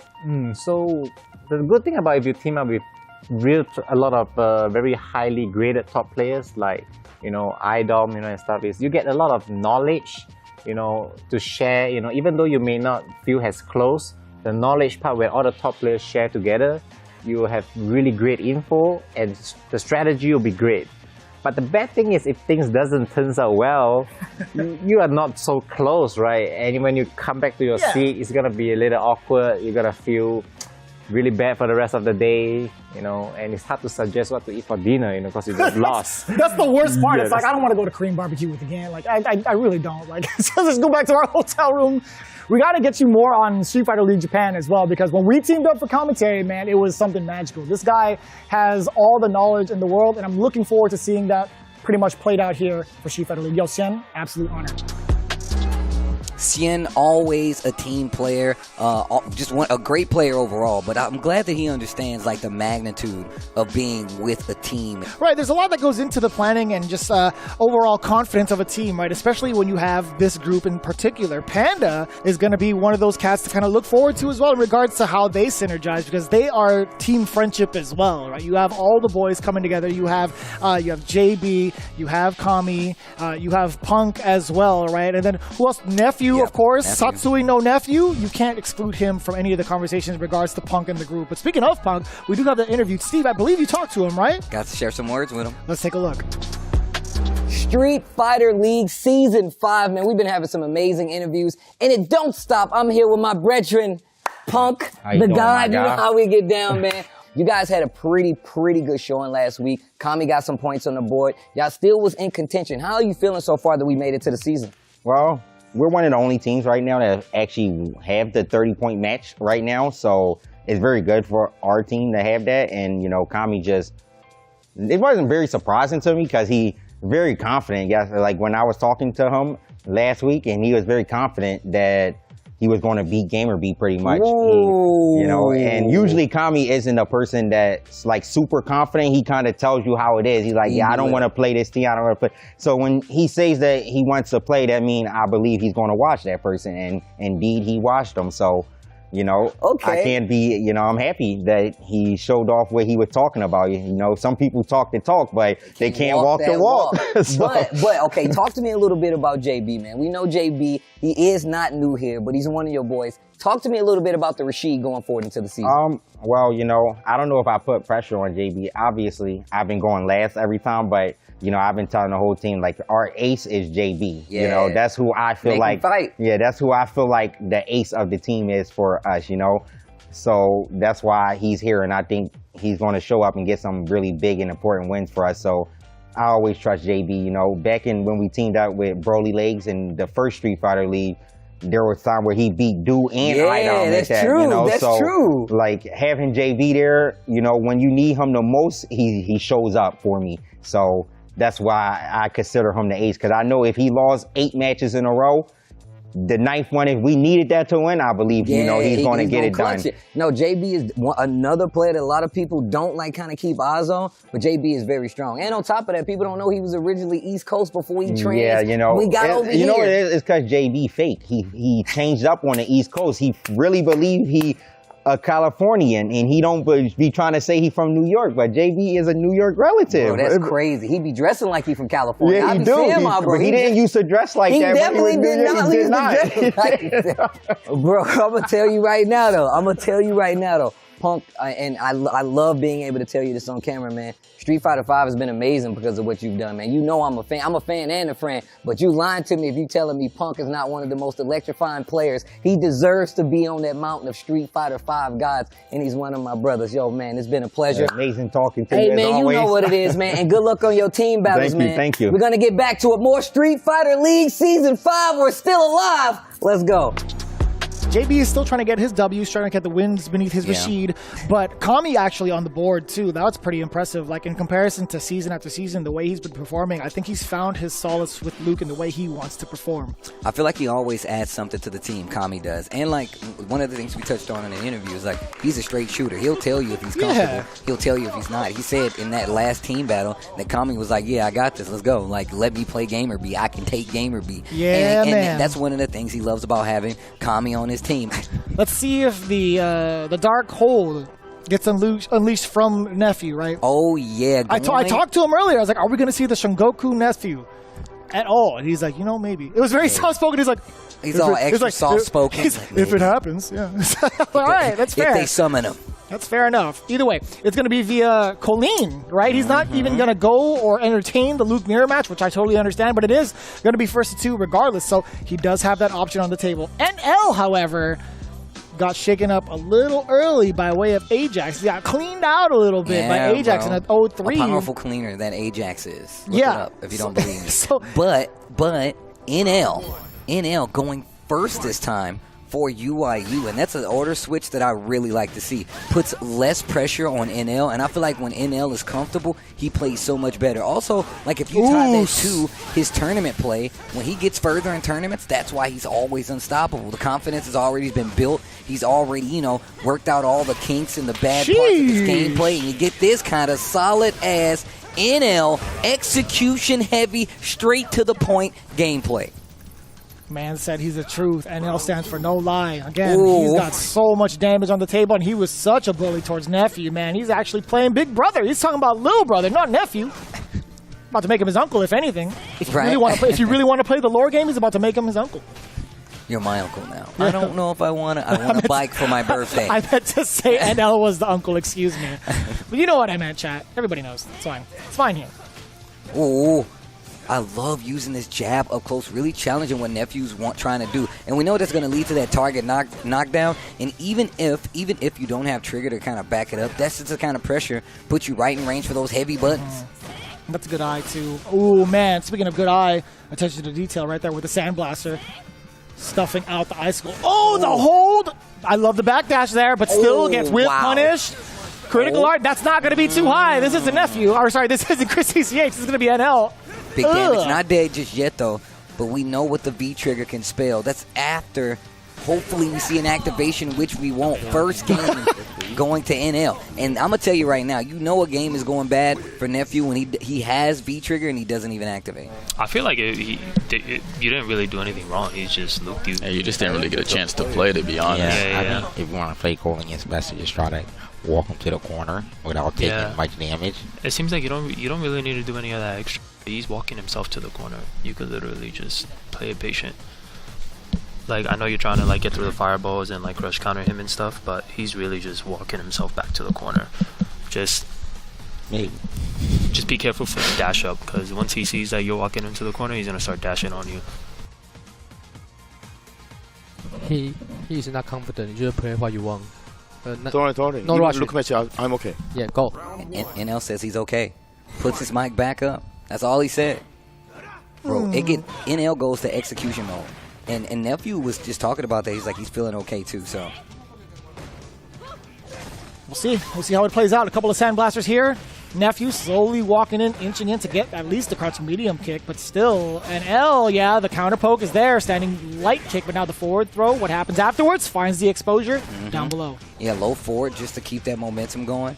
And just nothing but simple pokes here, nothing too crazy. And it seems really simple, right? But this is where Nephew and this character really kind of dwell.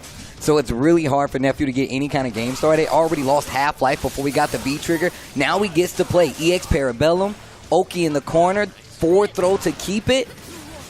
Vanity step. Had to hold that big heavy kick on the way down. Anti-air is still there. Yeah, Nephew had the lockdown, but here comes Trigger. What's the defensive options here for Nephew? He's just waiting and blocking. Ooh, that was so scary, but not a single button from Nephew. He's holding his ground, no fear. So intense. Actually, so intense with the way that NL's been playing. There's a throw. Forward throw. That stand medium kick again. Plenty of trigger. Spins one. Ooh, man, what a slight contention there. Wow. Crouching jabs over and over. Man, it's so close, too. If that's a counter hit, Nephew's definitely going to confirm off of that. Oh, you're getting dangerously close to getting chipped. You got V reversal. What a punish. Oh, my God. Almost got the kill. But you can't chip out. 8 seconds left. And by chip out, I mean Luke can. Oh, looking for anything to chip.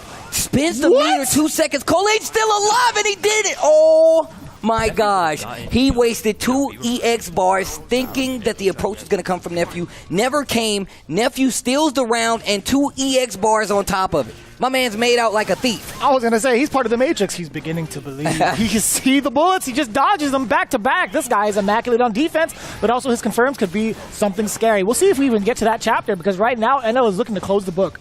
Cross up, puts himself in the corner. There's a block, air throw, contention.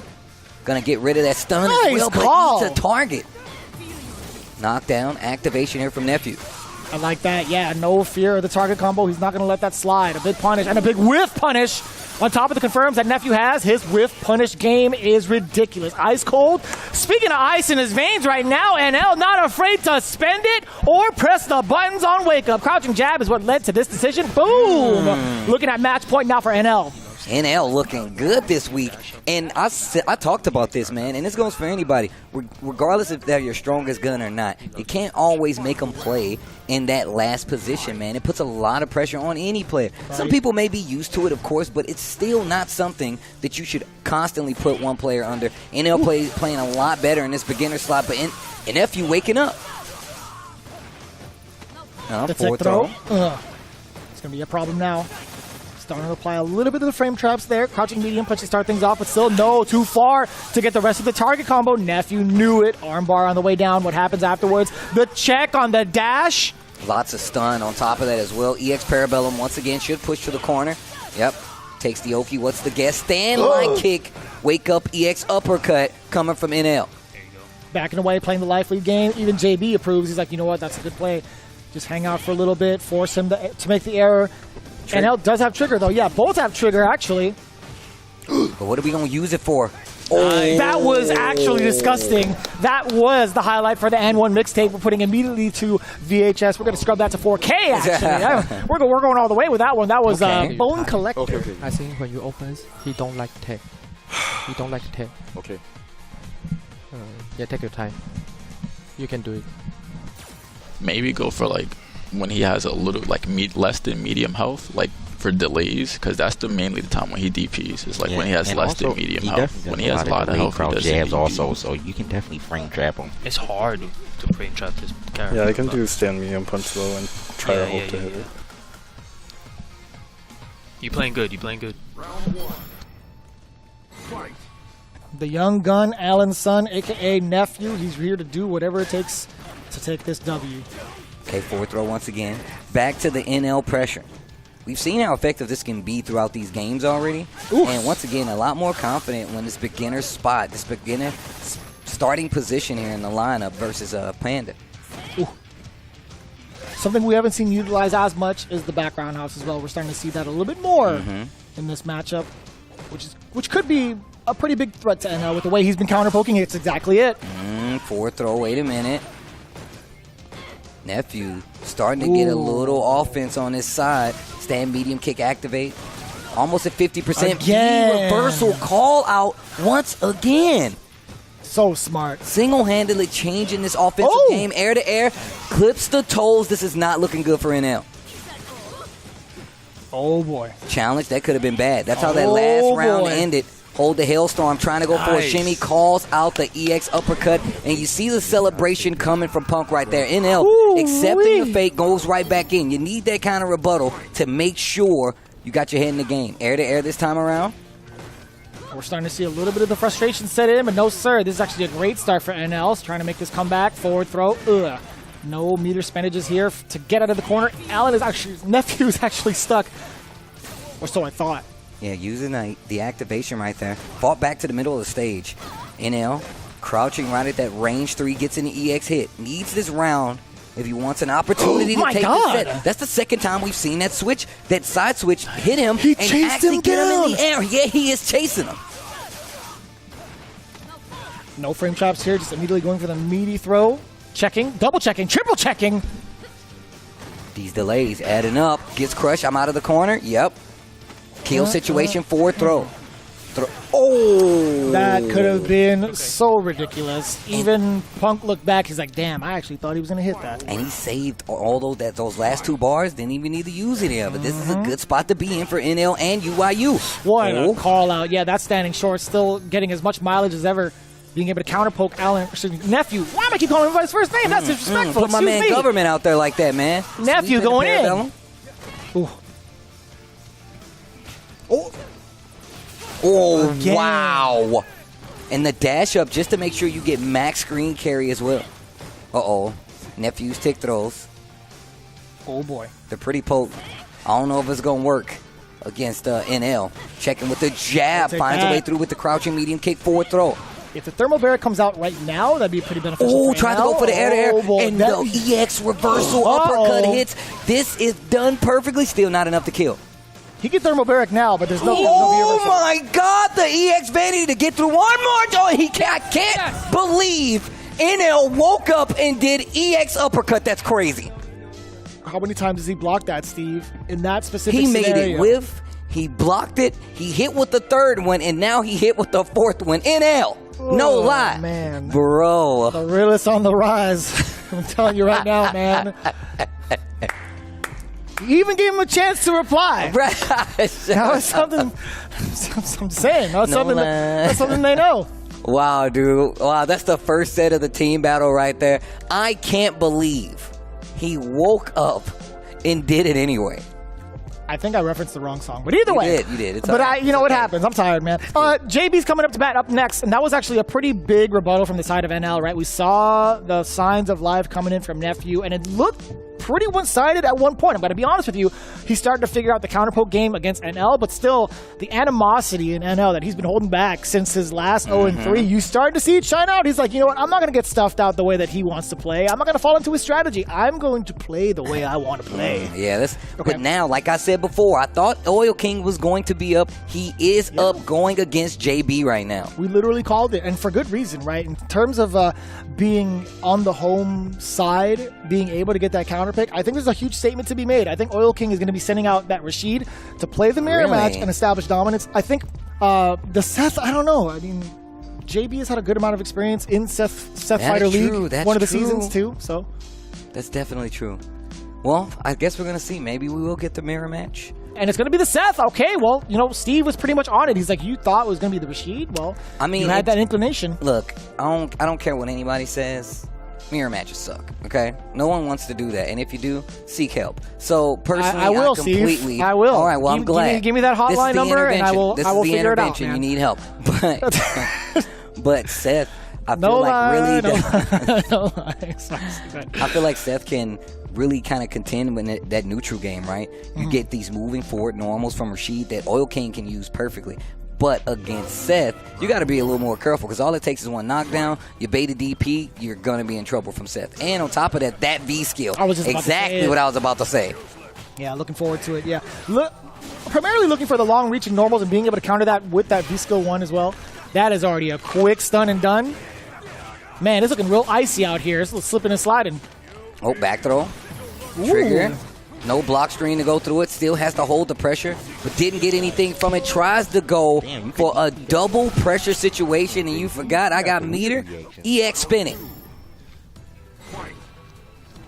Off to a very quick start. Again, JB opting to go for a lot of the turbulent wind kind of characters. I got to say, he's still back on it with this Rashid, and look at the spacing. Look, he's trying to bait something out. I mean, he fell for it, though.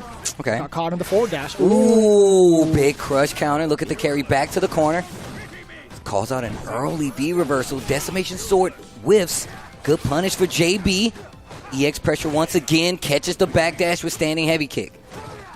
And look at that stun is on the table. Ooh. Fishing for big buttons. Almost got the crush. Didn't believe in the crouch and medium punch. And now JB's going to have a chance. Oh, boy. Oh, boy. I love the Mad Cradle, still on point with the anti-airs, but still, look at this life deficit. I think Rashid is going to be... Wait, what? Yeah. When did he have that? Oh, yeah, that was the beginning of the round. That's right. I was like, wait a minute. It looks so much cooler when Seth does it, I got to be honest. It really does. I'm like, what? Front. Well, same side. That could have been dangerous. You could have been dead, actually. He didn't check the dash twice over. He did not check the dash. That could have been low forward into the spin kick, into critical art. Bro, look at Punk. Look at Punk, bro. I was dead. Just laughing out loud. Even JB said it. He's like, he didn't check me. I was dead. You know what to say. I love that do your JB thing, is bro. honest with it. He knew he was hamburgering it up. He knew. Panda with a sly smile across the board. I said Oh, it man, was sly until I got to entire bench, nephew, man. and just he chuckling it up, bro. Nothing but teeth from the boy. It's tough. Like when you transition from Punk to Kami to nephew, you'll get a wild range of emotions. I that's want for all sure. of those in shot at the same time. Just That's go pretty as good. soon as we. You got to see that. Nah, like Kami is so straight faced too. Like you won't really get that out of him. That's why I was so surprised when we got that smile that one game and that Yeah. 1 week. He's like, he laughed a little bit. I was like, that's very uncharacteristic. Student right here. It's time to let them know. You mean can't just- student surpass master? Yeah, when I said when the student. Nah, you said master surpass student. This is when the student. Nah, maybe because JB was already the master, ain't he the student? He surpassed him. You know what I'm saying? 2 generations. Those moving forward normals really. I feel like Let's you go. succumb to the pressure, right? I feel like that was like a fair game call out. Like, how much do you know, Seth? Because you got to know that you're dealing with a little bit of the same in the moving forward normals. The cash out, however, the situational cash out, I feel like is always better for Rashid after a knockdown, though. At this point, I don't even know if it's the character. I think it's just JB, man. Like he hasn't, or Oil King hasn't been able to call out the offensive decision making that JB's been presenting. Right? There's just not. You can see it right now. Oh, tries So to get offensive. the throw. Look at that. Ooh. And tries to answer back just a little too late with it, though. Look at that, just weaving in and out of the ranges that Oil King thinks he could play at. There we go, the first opening. Forward throw. Wait a minute. Jumps out clean. V reversal to keep the corner. Nice. Medium punch. Back throw. Back to the middle of the screen. Standing medium kick. I love when Rashid used that button. Oh, wow. Huge. Just walk under medium punch. Oh, you're Activate, dead. Matalo, Matalo. Yeah, Matalo. This dude Punk He's been hanging out with the bandits. He's been hanging out with Kaba and Mena for too long, bro. Oh, my God. Matalo. Matalo. I don't know, that gotta be good. That gotta be pretty good. Ooh, that's a lot of damage. Bad gamble. Woohoo. Ooh, EX spinning mixer. Ooh, dash up medium punch. Got the combo confirmed. Knockdown in the corner. Good amount of damage as well. The pressure, forward throw. What happens afterwards? Gotta hold this pressure from the tornado. No V reversal on sight because Oil King was definitely looking for it. Yeah, doesn't want to overextend. V shift. Gets out of there. Eats an EX spinning mixer. Punk still cackling. Ooh, that was first sick. time we've seen that from either. Oh boy, yeah, okay, on the board, yeah. Oil King being able to expose the legs a little bit from JB because he's been choosing movement as an option majority of the time. Oh, wow. Tip of that spinning mixer. Ooh, just within range. I love using crouching light kick as a measuring tool for the max range crouching heavy punch. It's so smart from JB. Or medium punch, push to that corner. Oh, the bait. Wait a minute. Tries to go for the tick throw. B shift to keep it honest. JB finds the hit. What's the mix? B reversal, tries to get out. Gets the throw out of the corner, but still wasted resource with that B reversal. Anti-air. Forward throw. Oh, crouch short to a test. Ooh. Big crush. JB. JB. Oh no, he ran into the activation, but this is going to be enough. This is trigger 2. Oh, the second time we've seen it. And 2-0 goes the score in JB's favor. That's the first W we got to see from JB. We talked about that in the pregame show, or at least, in the beginning of the episode. We were wondering what was going to be coming out from JB. Like, we saw a little bit of a rough shot in the beginning in his couple of battles, but it's looking pretty clean, especially in the mirror match. Oh boy. Here he comes. Here he comes. The DCQ from UYU. Come on now. Gonna do what it do. I gotta say, man. Gonna make it do what it do. 30-point game is on the line right here. They're sending DCQ up to close that gap. And if you're Punk, you got to be feeling good from last week's results, right? Being able to take down Idom the way that he did in that fashion, switching out from that Vega, solidifying himself with a Luke. I have to put this question out there, though. In this matchup specifically, I wouldn't be surprised, but do you think he would switch over to Cammy for the Urian play? I don't know about that. Okay. It's going to be the Luke. Punk was definitely saying, I'm going to give it a try anyway. It is 3 out of 5 territory, so there's a lot of leeway to get some of those unknown variables out of the way. Punk, now with the helm here as the anchor spot. DCQ, his debut at SFL. Ooh, the whiff punish is there. This is what I wanted to see, man. This guy has not said a damn word to anybody in the studio, I feel like, but he's here to play. That crouching medium punch, stand medium punch to retaliate from Punk. Check out the loafers, bro. That is an underutilized tool, I feel like. Oh, the coral really kick, we rarely get to see that. We rarely get to see Urian that much anymore, right? I don't know. I see a lot of it, man. Yeah? Yeah, a ton. Tokido? Tokido. Oof. Shuto as well? Taking down World Warrior 2? Nah, that's true. Oh, my God. He was ready. He was mashing for his life either way. Like, he understands what goes on in regards to getting that crouching heavy punch to hit. Like, you could still just kind of mash it until it's over and then get the metallic sphere. It still covers it. Like, that option select still gets covered.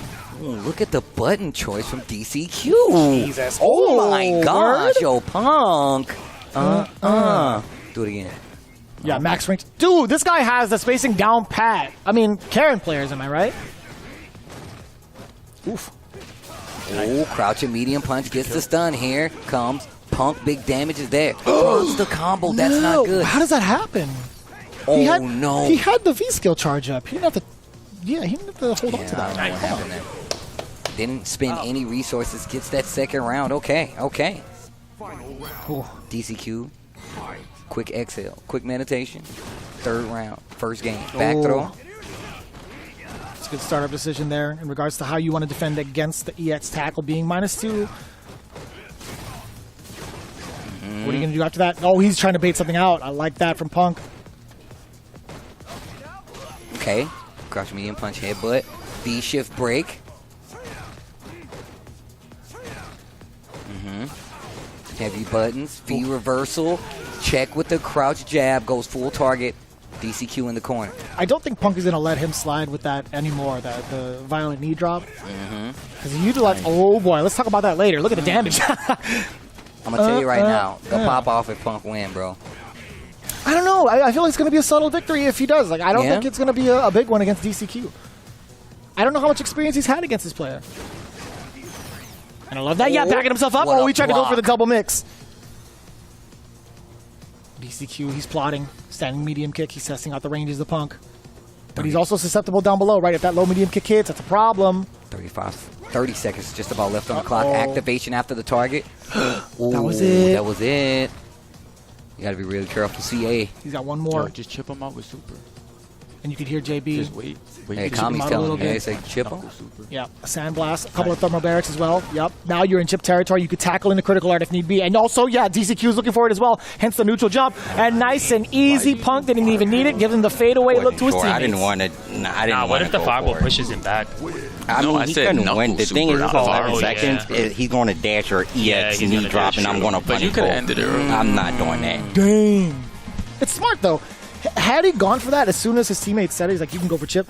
You notice DCQ actually went for the neutral jump, waiting for that. So that was very, very smart. I feel like that was a little bit of foresight there from Punk to be smarter about his decision making. That was really well done.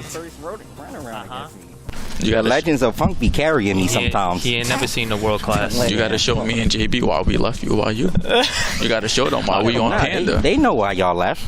They came over here, the big dog. Top G. I'm the top Tommy, you know you still UYU, right? Wow. Yeah, not now. Not right now. Nah, we the top. I mean, that's why Kami didn't play. He couldn't play in the contract. They said, nah, Kami, you can't go up against us. Punk feeling himself. He playing phenomenal. Needs to make something happen. He the top G right now. Thank you for the win against All You King.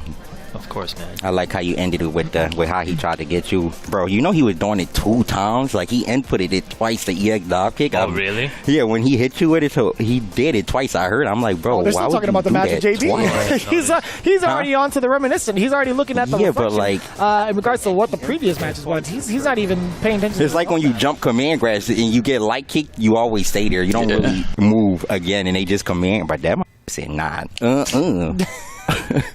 Another day at the office, Punk, honestly. He's at the water cooler already. My man's already He's already sent into the in the TPS post-game reports, conversation. He's already on vacation. He's already put in the time. He's already put in the work. He's clocked out. One of the things new here in this matchup now, that B skill being used. This is first to 3, like Vicious pointed out earlier. But now it's got a little armor. How is he going to utilize? Oh, I don't know about all that. A little bit of a missed, a little overlap of inputs, right? That had to be Sandblaster walking up. Ooh. Harassing with the crouching medium punch over and over and over again. The whip punish is not going to let that slide. Punk now with the activation. Doesn't matter. Wow. Jeez. Man, his consistency with that this day, man. Oof. Oof. Oh, I love that handshake. Red hot chop. Oof. EX confirmed, tried to go for the throw, didn't react to the whiff, but still, the metallic spirit. Very clean start. Back-to-back rounds from DCQ. With the opener, he's absolutely clean. But here comes Punk now trying to ravage the rest of it. That standing heavy punch, pretty much sending up the first signal. Ooh. There's that coral kick we were talking about. What a confirm in the target combo right there from Punk. Spins a little EX to keep the advantage. Forward fierce again. He's fishing. He's going fishing. Yo. Stand medium kick. DCQ trying to get out of the corner. Ooh, EX did not get through that Sandblaster. Pretty expensive purchase, but still gets returned within the 30-day limit. Oh. Anticipating an anti there. Ooh, Sandblaster again. Back to back. Throwing sand, pocket sand in his eyes. He can't see anymore. Oh, no. His retinas are scorched. He needs to be real careful right now. DCQ has meter. Thing is, he's got cyborg eyes, Steve. You can see past the sand. Sending out the projectile. Punk answering back with one of his own. Probably the best in the game if you ask anybody. Oh, that Sandblaster stopping the tackle too. Activate. He gave him the buy one, get one free. Oh, yeah, look at that. He gave him the promotional. Been up against this, the Shimmy Master 9000. He was fighting like 2,000 over there in China. But Xiao Ha told him about me. Xiao Hai told him about me? Come on, man. Come on now. He said that's why I went back to my true calling. He like, that little was watching me. He's still going. This dude Punk. Forward throw.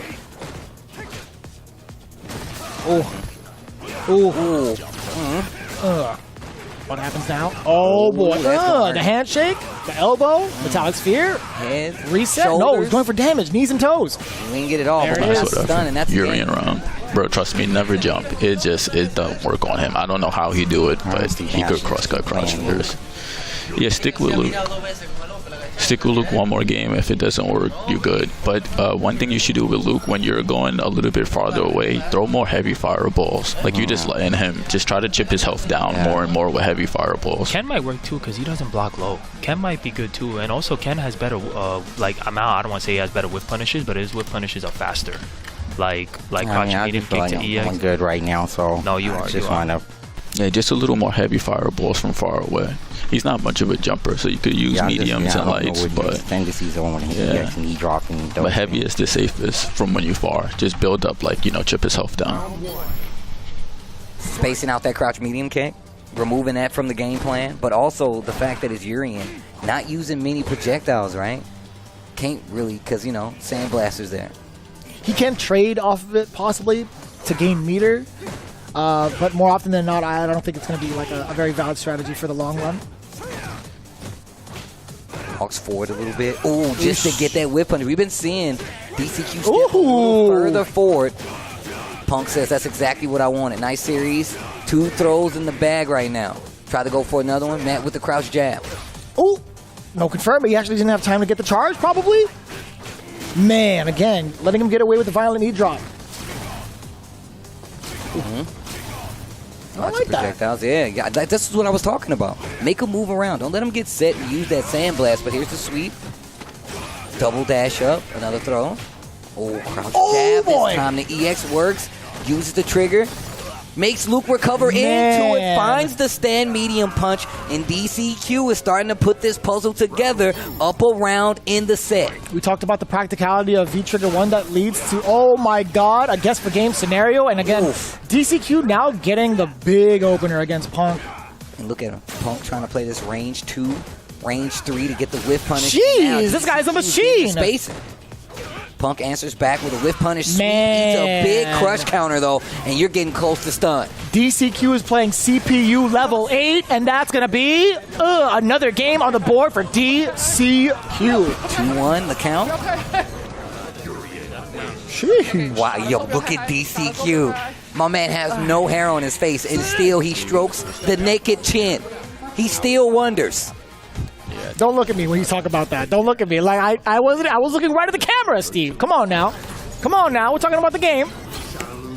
Talking about the game. DCQ, again, very solid rebuttal thus far. He was playing like CPU level 8, man. No, he was putting the adjustments now. Well, after he took the crouching medium kick off the table, the entire round switched. Ooh, yes. Dante Kin from Punk. This is going to be pretty exciting. I thought it would be the Cammy pick, which would have been just as viable, in my opinion. What's cool about that is, like, sure, it opens up... Oh, let's not talk about that, actually. Ken versus Urian. I was going to say, like, the Metallic Sphere, you know, having that as an option a lot more often might be susceptible to the jump-ins, though, because Ken does have that jump-in fierce. It does reduce the angle a lot more, but go on. The spacing the DCQ is playing...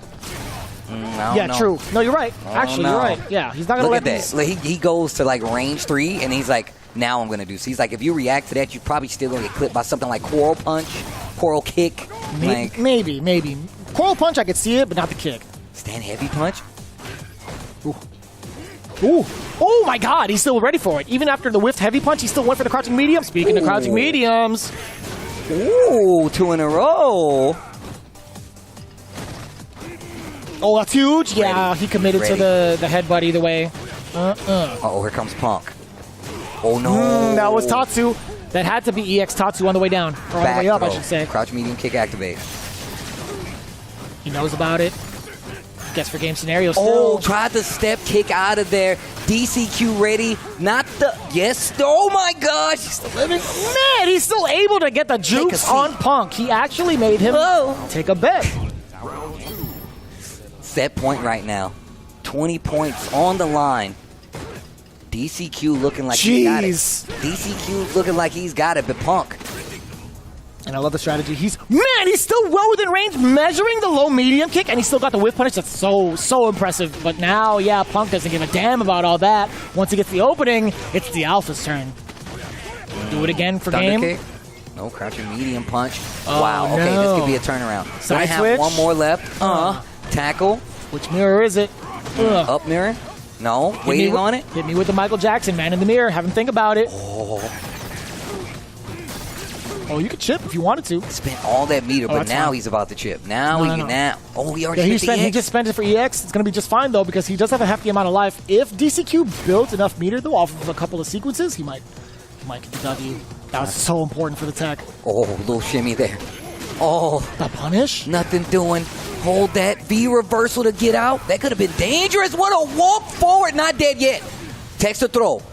Punk gets hit by the shimmy. I know it's damn. Ooh, DCQ making his presence known. Punk was talking all of that, and DCQ said, "I'll take it." And DCQ said, "I'll take it." That's when he came back in that second game. I knew he was like, "I got it." I could tell by the way he was talking. The way he was moving, he had me thinking, here comes the hot stepper. He's the Urian gangster. Word up. Excuse me, Mr. Cancer. Word up. Still bodying, yeah. Sorry. I gotta say, man, that was extremely impressive. Him measuring out the low mediums, him figuring out the details of what Punk wants to do. He was walking and blocking primarily. Remember when you was like, oh man, he's not gonna. I'm like, bro, Punk ain't finna do that. You see the spacing? The DCQ, he was like, I'm gonna play right here in range 2, 3, and I'm gonna make you react to it. What's funny, I think there was like some really subtle conditioning there from the side of DCQ. He fully understands and is aware of how good Punk is at confirming these low forwards. He's like, what happens if I just keep walking and blocking? What if I kind of tease this range a little bit more? Little by little, you started to see that big whiff punish, whether it be standing fierce, crouching heavy, or crouching medium punch. You have to have the reactions on that as well to even find the success, to even implement that strategy. So again, DCQ seems like the complete package. And it worked out overall. DCQ scoring those 20 points for UYU, putting them in a great spot. And Rob TV is on the stage with UYU's DCQ. Oh my goodness. Imagine starting out your Street Fighter League debut with a match like that. DCQ getting the victory over Punk the God, making a statement. How do you feel right now? Can you tell me about that match? 很轻松啊, easy cake. Easy cake. Is that easy cake? I think I don't need to translate. You already easy cake? Oh my goodness. Okay. Now listen. As far as the actual match itself, we know that actually first and foremost, we heard Punk the God on the other side say that he's sure that Xiao Ha told DCQ about how good he is. In all seriousness, did Xiao Ha tell you how strong Punk is? 听说过别人说他很厉害，但是没有感觉出来。 Okay, he say he know maybe not like Xiao Ha. He say many people tell him Punk is very strong, but he say he not feeling about it. Okay. Extremely confident, and clearly he should be. So, you guys were the home team. So you knew where Punk was going to be at, and yet you specifically went out of your way to choose to match up against Punk. So what made you so confident? How did you guys know that DCQ, that you were the guy to play against Punk? How did you know you were going to beat him? I think we have two choice. Maybe NL can with Punk or DCQ, but because this is our season, the second match, right? The first match, NL already played a 20-point place. So did you say this time he want to take the place and try to win for UYU? That's why. Oh, so he volunteered. Yes. Oh my goodness, man! This dude's fire is absolutely ridiculous. Okay, so at this point, it is easy cake. It's exactly that. My guy DCQ, extreme confidence and the skill to back it up. Ladies and gentlemen, this has been, of course, UYU putting in that work. And after this, we have even more amazing Street Fighter League action on the way.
Welcome back to Street Fighter League. What an episode that we had today. Oh my God. I mean, oh my goodness. DCQ, what is up with that guy? But before we get into all of that analysis, bro, we need to make sure we actually check out the standings. Steve, what is going on right now? So after this week's team battles, we have Endemic with 80 points sitting at first place. What a switch. Of course, we have at second place Nasser X Bandits with 75 points. And then, of course, Panda making some waves out there, 60 points. CLG at fourth with 45 points. Red Rooster with the 40. And UYU with the 40 points after week 4 play to round out our standings.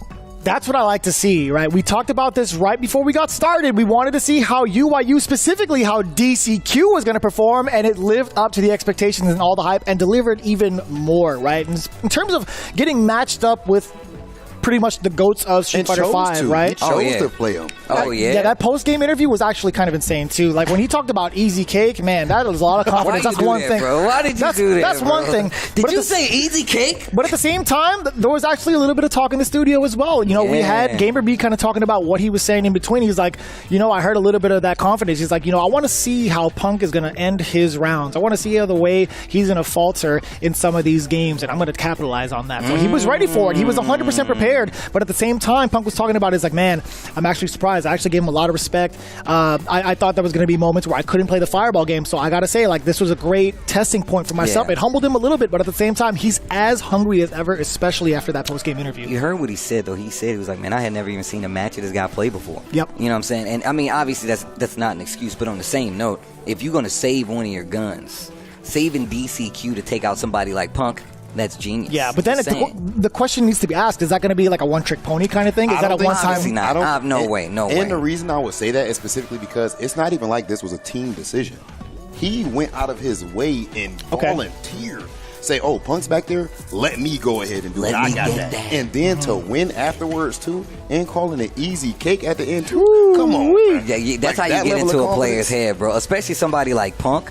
I love seeing DCQ taking it to a Punk and be like, I got the dub, and now I'm going to talk a little smack. And you got to hold that to the next time they meet later in the season. And as cool as that was, by the way, I didn't mean to kind of like fast forward. I know you had something to say about that, but let's talk about the moment where I almost lost my arm and the way that you almost got a scar on your chin. I'll tell you what right now. Endemic versus Red Rooster. Tasty Steve was all over the place. Tell me exactly why. Bro, so first off, we got to talk about that set. Shine versus Ajax. Oh, man. Straight amazing. I was losing my mind. It was a surgical clinic the way he played, that man. DP, I can only imagine what y'all did during that DP, bro. I can show it to you physically. I can show it to you. Yo, honestly, like, I'm feeling for my boy Shine right now. I'm glad that, like, of course, for them that they did get the team battle win at the end of the day.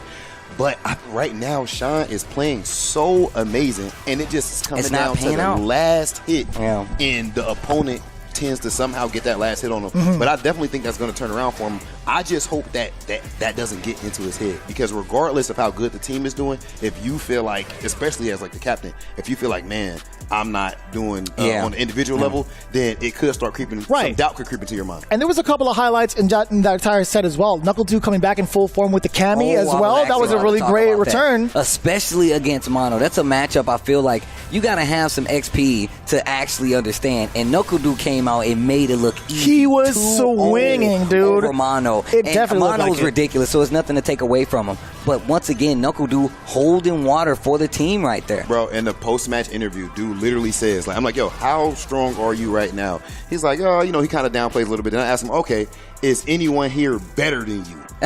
And then at that point, he's like, I mean, I lost to Big Bird. Like, nobody else is. Okay, fine, I lost to Big. So you could clearly see where he's at. He actually said, I don't know if I can say this, he said, hell no, no one is better than him. So as it should be. That's how you have to think like that. Yeah, that's so Knuckle 2 is fully Knuckle 2 right now, in my opinion. So I'm teasing a little bit, right? Let's get into the actual nitty-gritty of it for this matchup. Man, yo, IDOM versus Hot Dog 29. Even afterwards, I heard so many players. Actually, I think it was like Cien specifically. He's like, you know, I don't think you guys understand. IDOM is walking max CPM. Yeah, this guy is the attention grabber. Bro, also, Hot Dog 29 outside, he was like, man, I lost. But everybody's like, oh my God, the set. But that's how good. It was funny. He was satisfied. He's like, that was a pretty good set. Yeah, like you can't That was. You can't be mad at it. I mean, obviously they lost, but when I tell you the Street Fighter that we saw played in that team battle alone was worth this week's team battle. And man, what a set it was. Red Rooster still looking very strong, but Endemic gonna get the 30-point game because of that ridiculous set with IDOM. That's the second time I think we've seen IDOM come back from 0-2 in that anchor position. Because against Chris, Chris ECH, and then now going up against Hot Dog. Towards the end, though, his defense was starting to really outshine Hot Dog. You're starting to feel the pressure from both sides where the scramble situation wasn't getting the best of Hot Dog, but at the same time, it's like, yo, IDOM reverting back to kind of like, I'm going to go back to baiting you instead of putting you in the mix of plus frames. That was so delicately handled by IDOM in a great way. Well, we get the honor and the privilege to kind of see some of these players up again, right? Red Rooster as well as pretty much UYU are going to be pretty much in the standings for their next week's battles, right? Who do we have in mind for our previews for the next matches? Yeah, so as far as the next matches, we actually have Red Rooster going head-to-head with CLG, and of course we do have Team Endemic, our leaders, going up against UYU. Guys, it has been an amazing one, and if you can't tell by these matches of Street Fighter League Season 5, you best believe we are still alive. We will see you guys next week. Here comes the command throw. Oh boy, there's the bicycle. I want another one. Side switch and you're stunned, and you're right, you're done. Oh my gameplay. You get this kind of solid ass NL execution heavy, straight to the point gameplay. Well, finally finds the hit and goes for the cancel CA. Dude, dang, hold up. You thought he was saving that cash for tuition money? No, sir. Oh, tried to go for the air and the EX reversal uppercut hits. This is done perfectly. Still not enough to kill. He can thermobaric now, but there's no. Oh my God! The EX vanity to get through one more. I can't believe NL woke up and did EX uppercut. That's crazy. No. And look at the meter that Hot Dog had. Catches the V reversal. V-shift. Not good. He was baiting the V-shift on that one. Oh my God! That was OD Hot Dog 29. Oh, not again! Oh, get Psycho Crusher. Oh my God! Steve, this guy is a maniac. Why did that look so in control for IDOM up until the last 10 seconds? It's because it's the last Hot Dog, Steve. You never expect it. You never expect it. Man, we got an uninvited guest. We need one more. It's the 29th Hot We need Dog. one more. Now that our fighters have chosen their characters, it's time to go.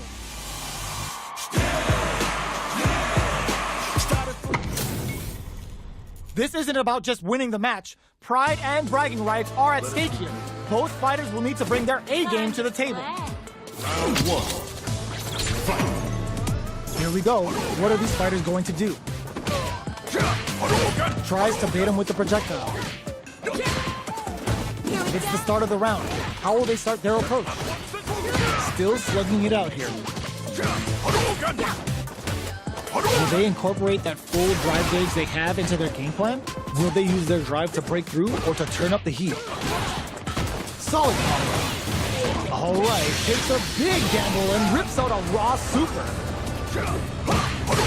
Projectile to try and change the situation. Decides to buff up while they can.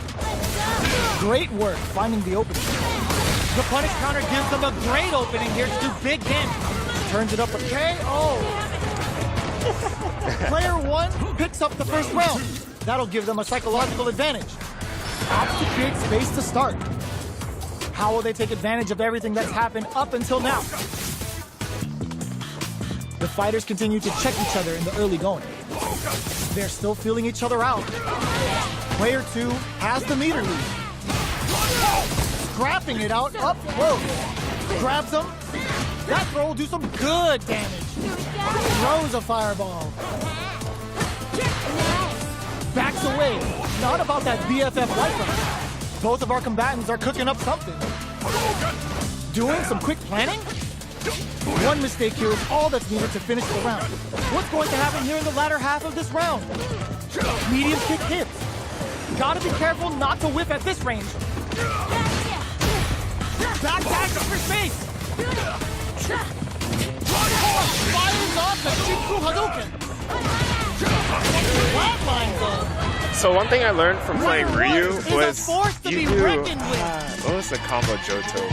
you power up and then like you do crouch medium kick or like crouch medium punch, EX fireball or crumple, and then you can do like EX dunk. No. It's Hoshogeki. You have to do quarter circle back punch to get the stun. After Oh, you the power stun. up your dension. It's quarter circle back punch. Yeah, okay.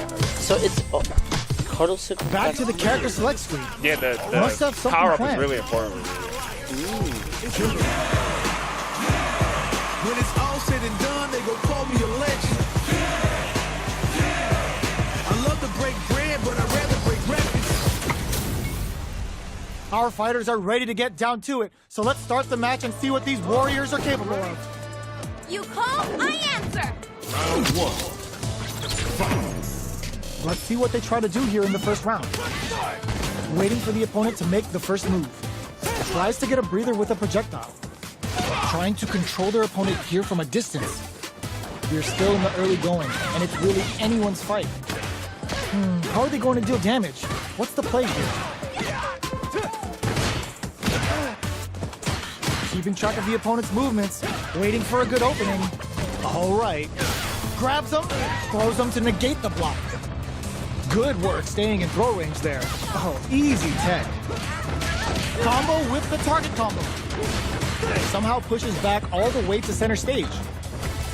Life lead opens up. All right, what's coming up next? In there! Player 1 takes the round like a thief in the night. What else can they get away with? They've piled up the knowledge. Now, how are they going to use it? This fight is just underway. What kind of game plan do they have? Both fighters are looking for a way to get in, but there's still time to feel out the situation. They're still feeling each other out. Does a good job of pushing back. Escapes the corner to reset the situation. From up above. You can open up chances to do big damage by baiting something out, getting that opening, and then jumping in. Player 2 holding on to that corner advantage. Lands the back kick, hits them with a stop and block. Ups the damage on that by opting to go for the overdrive arm. In there! Last round, people. Both fighters gotta go all in from this point. Opts to create space to start. The last round, it's now or never. Dashes forward. And whip! They're wide open! Handle with care. You can't drop driving that. Player 1 needs to take advantage of the gauge disparity. A jump in? Oh my god, what a throw tech! Player 1 with a slight lead. Will they capitalize? Looking for a hole. Give me a block, super hard incoming. Chance with a sandblast. The low. Both sides, all the throw connects. A real test of nerves here. Excellent block. Quick medium poke. What are they gonna do? Player 2, wow, reads the counterattack. What were they thinking? Vagabond forever elevator. What a finish! Gotta hand it to both of our fighters. They put on a real clinic for us. I don't. The move you did with Kimberly, it's the quarter circle forward, or so quarter circle back, right? Yeah. It's quarter circle back punches? Kicks. Okay. No! The top two is kicks. No. We are going back to their character selection. Try one more. Let me try Looks like they noticed something not in their favor. Weird. The elbow, that elbow thing that she did is quarter circle back kick? I'm ready for a fight when it's on its own. I'm charging like a bull when it's on its own. What are we going to see transpire between these fighters? No one knows, but this is going to be a must-see match. Round 1. The fight's now underway. This is Vicious with a play-by-play. Opts for the throw. Steps in for the throw. Plenty of time left. How's the match gonna play out? Tons of drive and health to work with. What's the play here? Projectile to try and change the situation. Knockdown. This is a real back and forth match we're seeing. They definitely know what the other is capable of. Player 2 is almost dead, but some clutch drive moves that ends the round with a sick combo. Amazing. Player 1 takes the round like a thief in the night. What else can they get away with? They both showed their hands a little bit, so they must be thinking of a counter. Shows the medium kick, pops him with a shoryu. Throws them to negate the block. Player hits them with a stopping bomb. Player 1 needs to use the threat of the... Oh, what's this? Jumps up. Drive gauge gap here. Going in. There's the drive impact that's going to lead to a juicy punish counter. Jumps. There's the change of sides. Both sides getting ready. Impact squash. Click crowns him from above. Life ends the meter, hoping for a good return. Looking for a hold. Super to show up on a Nice. Player 1. That's it confirmed. Oh, let's see if they can build themselves a streak.